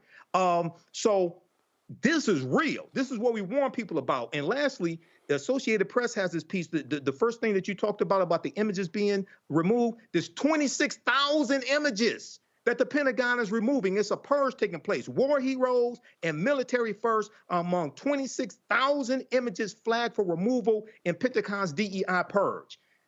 They're playing for keeps. This is white nationalism. So we gotta figure out, okay, so what are we gonna do? Are we gonna fight back, or we gonna be punks? This is the time to put up or shut up. Well, this is why we make it perfectly clear what is happening before our very eyes. Going to go to a quick break. We come back. Black and Missing.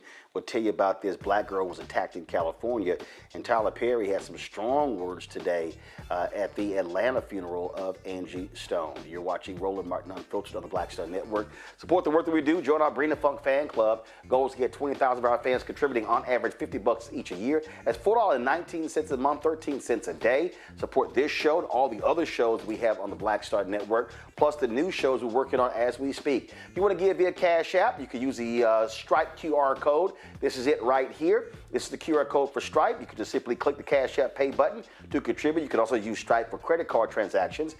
Check and money order, P.O. Box 57196, Washington, D.C., 2003 7-0196. PayPal is R. Martin Unfiltered. Venmo is RM Unfiltered. Zelle, Roland at RolandSMartin.com. Roland at RolandMartinUnfiltered.com. We'll be right back. On the other side of change.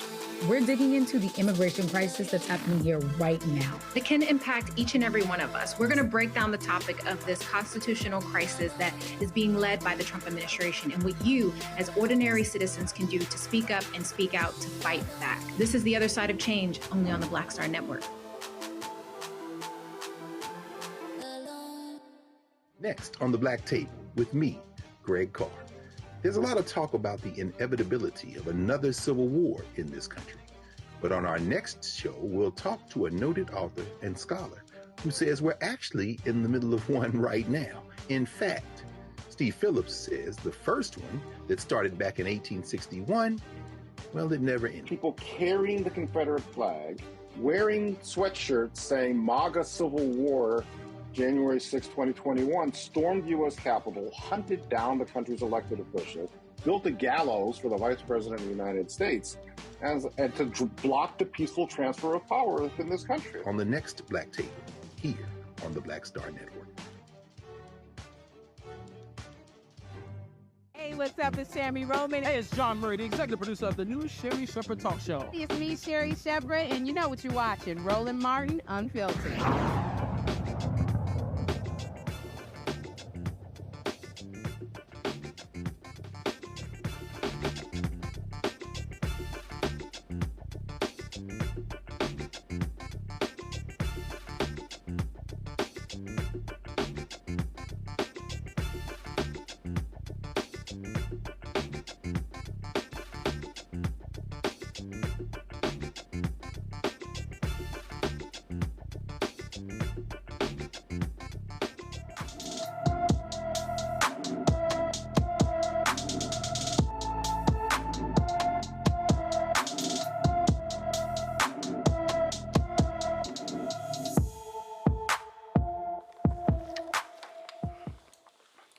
Nyla Silv has been missing from New Orleans since February 8th, when the 15-year-old was last seen. Her black hair was dyed blonde. She has brown eyes with her ears and nose pierced.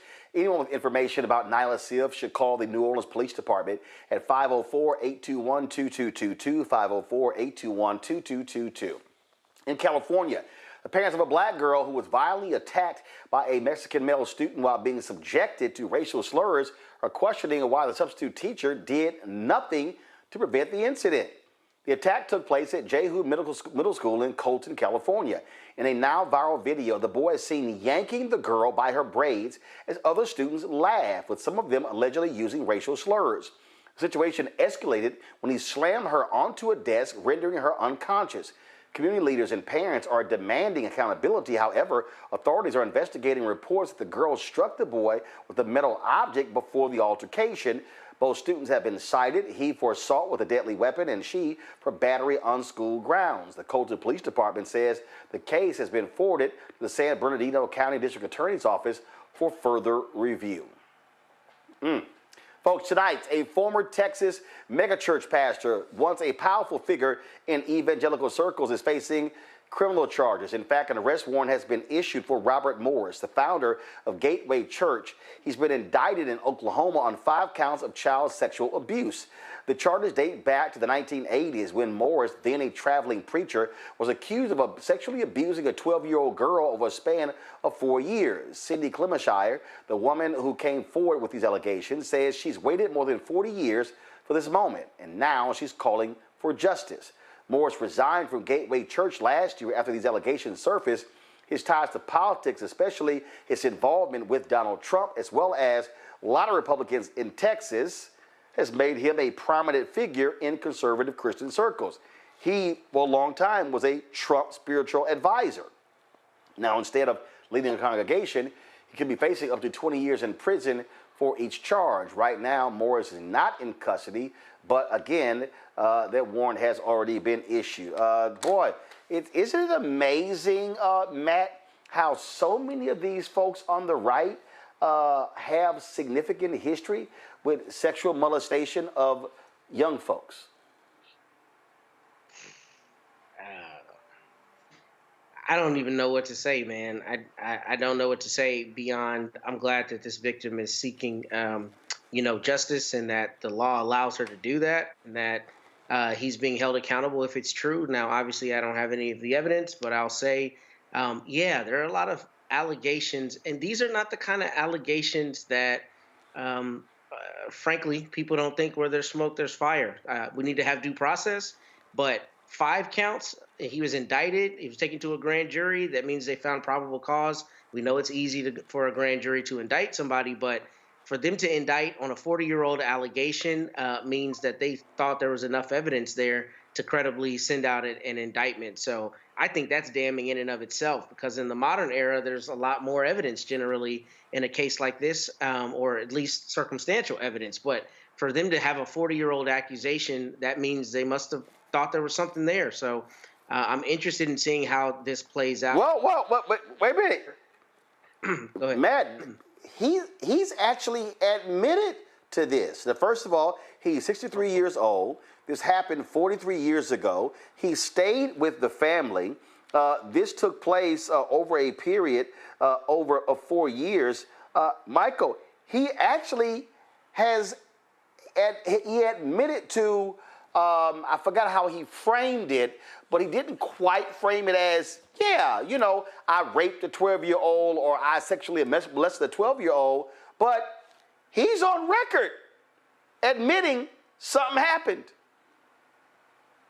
Yeah, this was supposed to be the party of family values, and the Republican Party. When you listen to a lot of them, and it's important to really, really understand them.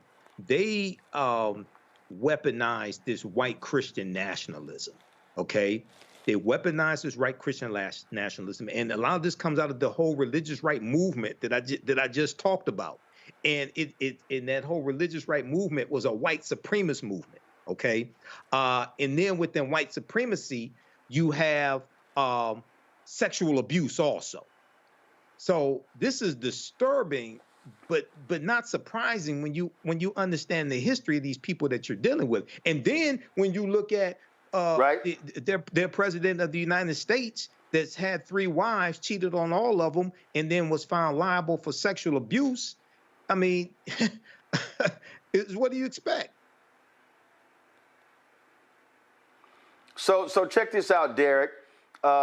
He sent a statement. He resigned last year as senior pastor of Gateway. He sent a statement to the Christian Post where he admitted engaging in, quote, inappropriate sexual behavior with a young lady in a home where I was staying. He said it was kissing and petting and not intercourse, but it was wrong. 3 days after dropping that statement, he resigned as senior pastor, and the church's board of elders said they had not been aware of the girl's age or the length of the actual abuse, but Cindy Clemenshire was like, no, y'all knew about it.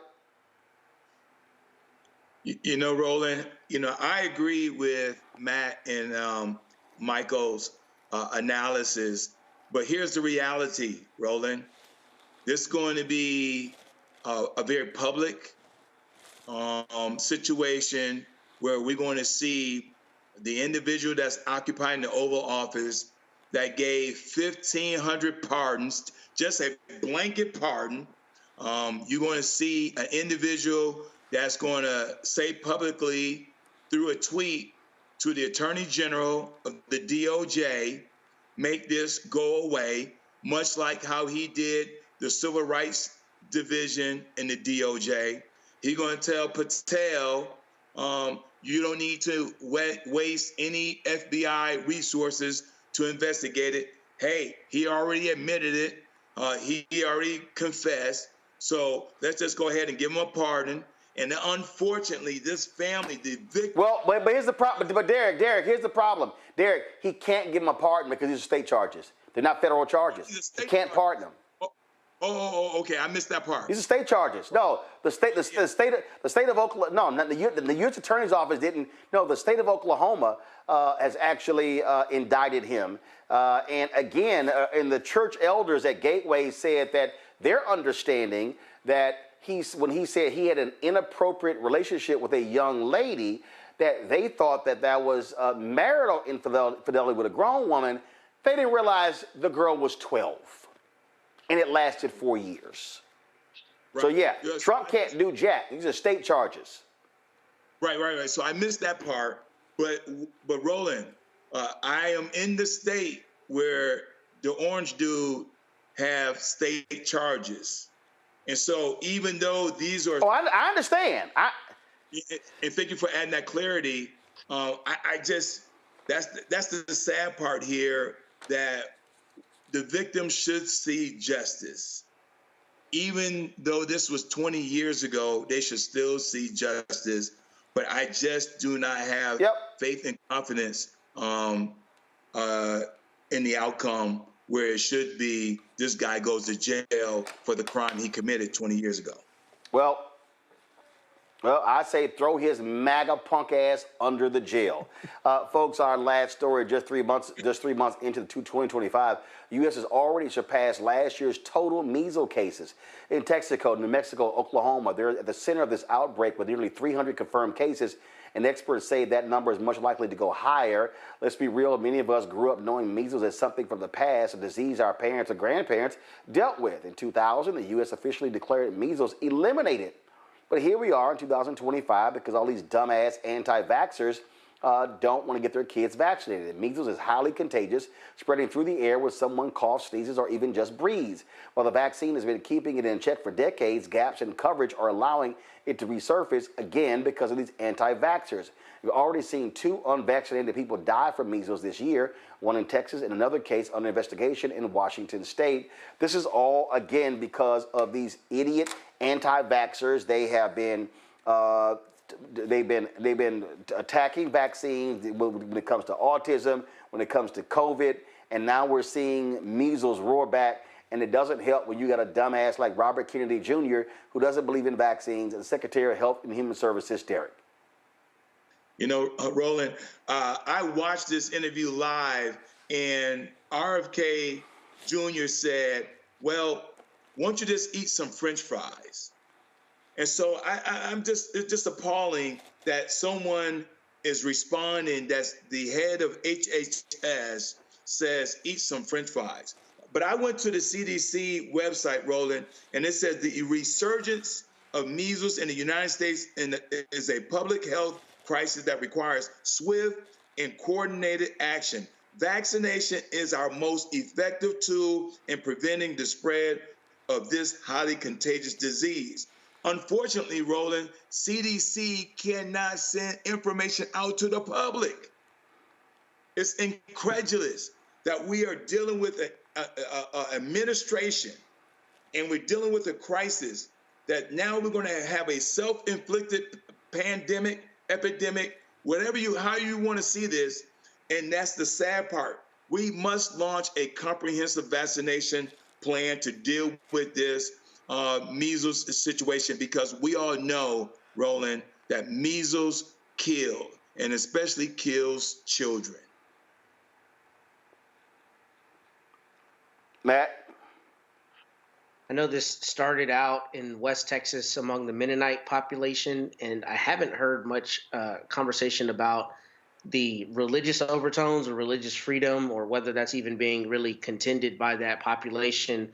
But it's really just abhorrent that in the modern era, with modern science, with the understanding of the benefits of vaccinations on the whole, that there's such a large swath of people in that community, I guess outside Lubbock, who have elected not to be, vaccinated. And frankly, especially in a state the size of Texas, I know within a week of me hearing about it out in Lubbock, it had made it to my hometown, Austin, which is 7 hours down the road. I mean, it's a vast distance, and it jumps quickly. So it's a sad thing that we're seeing, and I do not trust RFK's leadership with HHS and what he's going to do. But God willing, this finds a quick end. But it's a sad thing, especially as people are beginning to die with something that we know is completely preventable and had been at negligible levels for decades.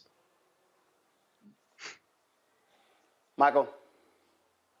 This reminds me of Trump's mishandling of the coronavirus in his first administration, and a lot of the anti-vaccine people, the propaganda, things of this nature that took place in. If you can get Malcolm Nance on the show, Roland, because Malcolm some years ago talked about how a lot of the anti-vaccine information is coming from other countries that are adversaries of the U.S. And it's a tool to weaken you from the inside also. Okay, so now you have RFK Jr., who we know has a history of being against vaccines. You have him as director of HHS. You have the Center for Disease Control. They fired hundreds of people. Then they had to hire them back. And then there's a restriction on them putting out public health information as well. All of that weakens America. Okay, so we're going to have to rely upon our state health officials and also African-American doctors to protect us as much as we can from this nonsense out here. All right.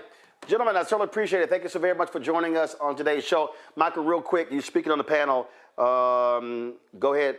What is it about? Yeah, 93rd Midwestern Regional Convention for Alpha Phi Alpha Fraternity. We're doing a panel discussion. Racism is a public health crisis panel session. This is Thursday, March 20th, 2025, 5 p.m. here in Detroit at the Renaissance Center, Detroit Marriott at the Renaissance Center, Ambassador Ballroom, free and open to the public. People come on out, especially Sigmas and Zetas. Shout out to Chad King of A5A who invited me to be on this panel. And this information, I put this on my website, AfricanHistoryNetwork.com. So come on out and support. They really want to get this information out to the public. All right. We appreciate it. Thanks a lot. Again, thanks, Derek. Thanks, Matt, as well. All right, folks, don't forget to support the work that we do. Join our Bring the Funk fan club. If you want to give via Cash App, use the QR code from Stripe. This is it right here. You see it on your screen. So please take advantage of that. Click the Cash App Pay button to contribute. You can also use Stripe to pay for using credit card. Check your money order, P.O. Box 57196, Washington, D.C., 20037-0196. PayPal, R. Martin Unfiltered. Venmo, RM Unfiltered. Zelle, Roland at RolandSMartin.com. Roland at RolandMartinUnfiltered.com. Be sure to download the Black Star Network app, Apple phone, Android phone, Apple TV, Android TV, Roku, Amazon Fire TV, Xbox One, Samsung Smart TV. Be sure to get your swag, your Roland Martin Unfiltered Black Star Network swag. Get our merchandise, our shirts, hashtag we tried to tell you, FAFO 2025. Also, don't blame me, I voted for the black woman. You can get that, of course, at rolandmartin.creator-spring.com. The QR code is there as well, or go to blackstarnetwork.com. Be sure to get a copy of my book, White Fear, How the Browning of America is Making White Folks Lose Their Minds, available at bookstores nationwide. You have the audio version that I read on Audible. We can download that as well. Of course, you can also, want you to, get Fanbase. Download the app Fanbase, and if you want to invest, $10.4 million has been raised as part of the $17 million goal. You can go to startengine.com/fanbase, startengine.com/fanbase if you want to invest. Folks, that's it. We always end the show running the names of our nearly 35,000 contributors. We appreciate every single one of them for contributing to this show, for making it a success. I'll see you guys Monday in D.C. right here, Roland Martin Unfiltered. Oh, by the way, today we ran several different things. Today we streamed the Atlanta funeral of Angie Stone. Earlier this week we streamed the funeral of Roberta Flack. You can go to our Black Star Network app or go to our YouTube channel to see both of those. Tomorrow we're streaming a couple of things tomorrow. One, we have the South Carolina funeral of Angie Stone. Matter of fact, guys, if you, I meant to show you this. If we have the Tyler Perry eulogy, let me go ahead and do that. So again, tomorrow is going to be the South Carolina funeral of Angie Stone. We're also streaming the funeral from the Church Without Walls in Houston of former Houston Mayor and Congressman Sylvester Turner. And I meant to play this here, but so before we go, kill the music, let's do this here. Roll the Tyler Perry eulogy of Angie Stone. Man, did he speak some truth. Listen to this. To the family, Bishop Brown, thank you for having me here. Thank you for allowing us to do this, to put her to rest in fashion of the queen that she was.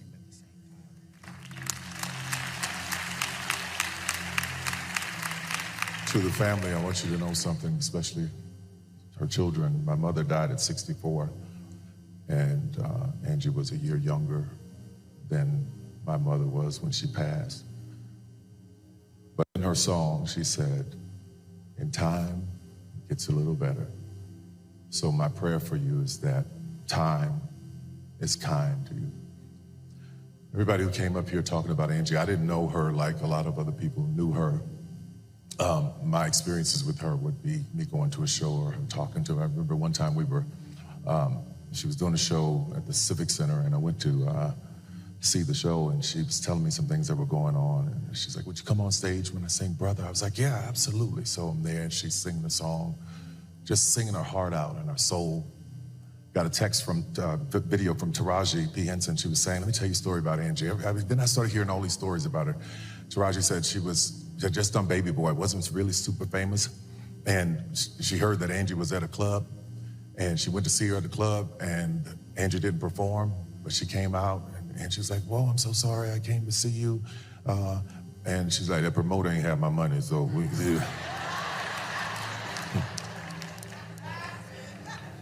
I want to go down the street of those promoters and record labels and people not paying folks.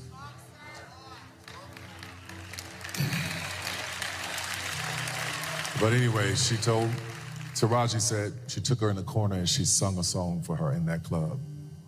That's the heart of a person. That's the soul of a person who cared about her fans, who cared about getting paid. You know, I was being interviewed by this woman once, and she was telling me, she's like, Tyler, I just want to tell you, I can always tell when they're going to go left, because their interview starts, all these questions, and then it's like, you know, the black women in your movies, do you portray them? It's such negativity, and they're always going through something, and they're always, and just a black woman. I asked her, I said, you ever been through something? She's like, my life is great. I have a great husband, my kids are great, everything's wonderful. I said, God bless you that you can live a perfect life. That's wonderful. Then I turned to her and I asked her, I said, how old are you? She said, 25. I said, baby, keep living. But I look at these young folks who are living these lives and they think that it's supposed to be the way that it is on Instagram. And they're forgetting about the people who have paved the way for them to be in that situation. They're forgetting about the women like Angie Stone, who's been in the business all of these years. You're gonna forget about what she did, all of the people that she put on and helped. So you gotta go through something to write a song like $20. Because in it she says, what you know about being poor. She don't say poor, she says poor. What you know about having to borrow from the neighbor next door. These are her words. What you know about bumming rides. What you know about having to swallow your pride. And this is the part of the song that got to me when she said, what do you do when you're through? when you're always helping people and nobody is there for you. Y'all gotta forgive me because I'm angry at the way she was treated. I did not know all the things that she was going through. Recently, I found out because I'm not on Instagram. I'm not being hooked and manipulated by an algorithm telling me what to think and how to feel. So I don't see everything. But to think that this woman was in the business for all of these years, and there's a difference between performing because you want to and performing because you have to. All of those years, all of those songs, all of that money that was owed to her, where is it? It's wrong. It is wrong. And I'm tired of seeing us struggle and go through things and work hard and not reap the benefits of what we were supposed to reap. But you got to be careful when you start mistreating people, especially children of God, because the Bible says, touch not my anointed and do my prophet no harm. And I'm going to tell you something. This woman was a prophet. She prophesied and preached her own eulogy. What am I talking about? In her song, No More Rain in This Cloud, she says, my sunshine has come. And I'm all cried out. There's no more rain in this cloud. And many of you may not know this, but I'm a pilot. And when you are a pilot, the first thing you study is the weather. And I learned about clouds. And what a cloud is particles, air and particles. And when the rain gets in that cloud and the particles get too heavy, it becomes to rain. It drops to the ground. It falls. It is just like our souls. We hold so much in. We hold so much pain. We hold so much that it has to come out of our eyes as tears. But the beauty of what she was talking about is when a cloud has no more tears, it dissipates. It's gone. But if you listen to that song again, there's a part that I want you to really, really listen to. She said, what goes around comes around. What goes up must come down. The things you do come back to you. And then she said, y'all believe that? She was preaching, y'all. I can take you to the word where in Galatians it says, be not deceived. God is not mocked. That a man soweth, he shall also reap. This woman sold good things to people. She sold kindness to people. She sold joy to people. She sold love and her voice to people.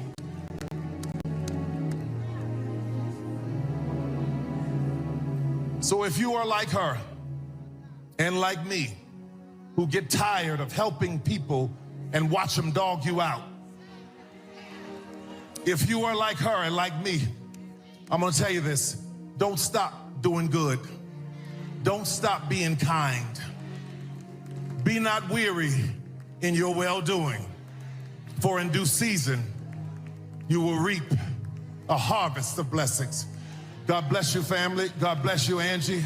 My heart, my soul is with you. I'm so glad that there's no more rain in your cloud.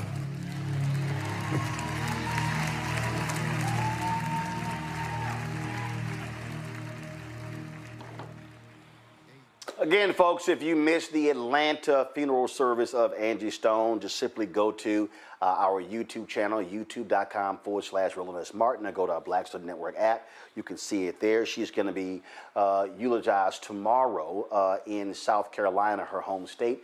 We will carry that live as well. In addition, as I said, the funeral of former Houston Mayor, my alpha brother, former Congressman Sylvester Turner, will be tomorrow at the Church Without Walls in Houston. We'll be live streaming that as well.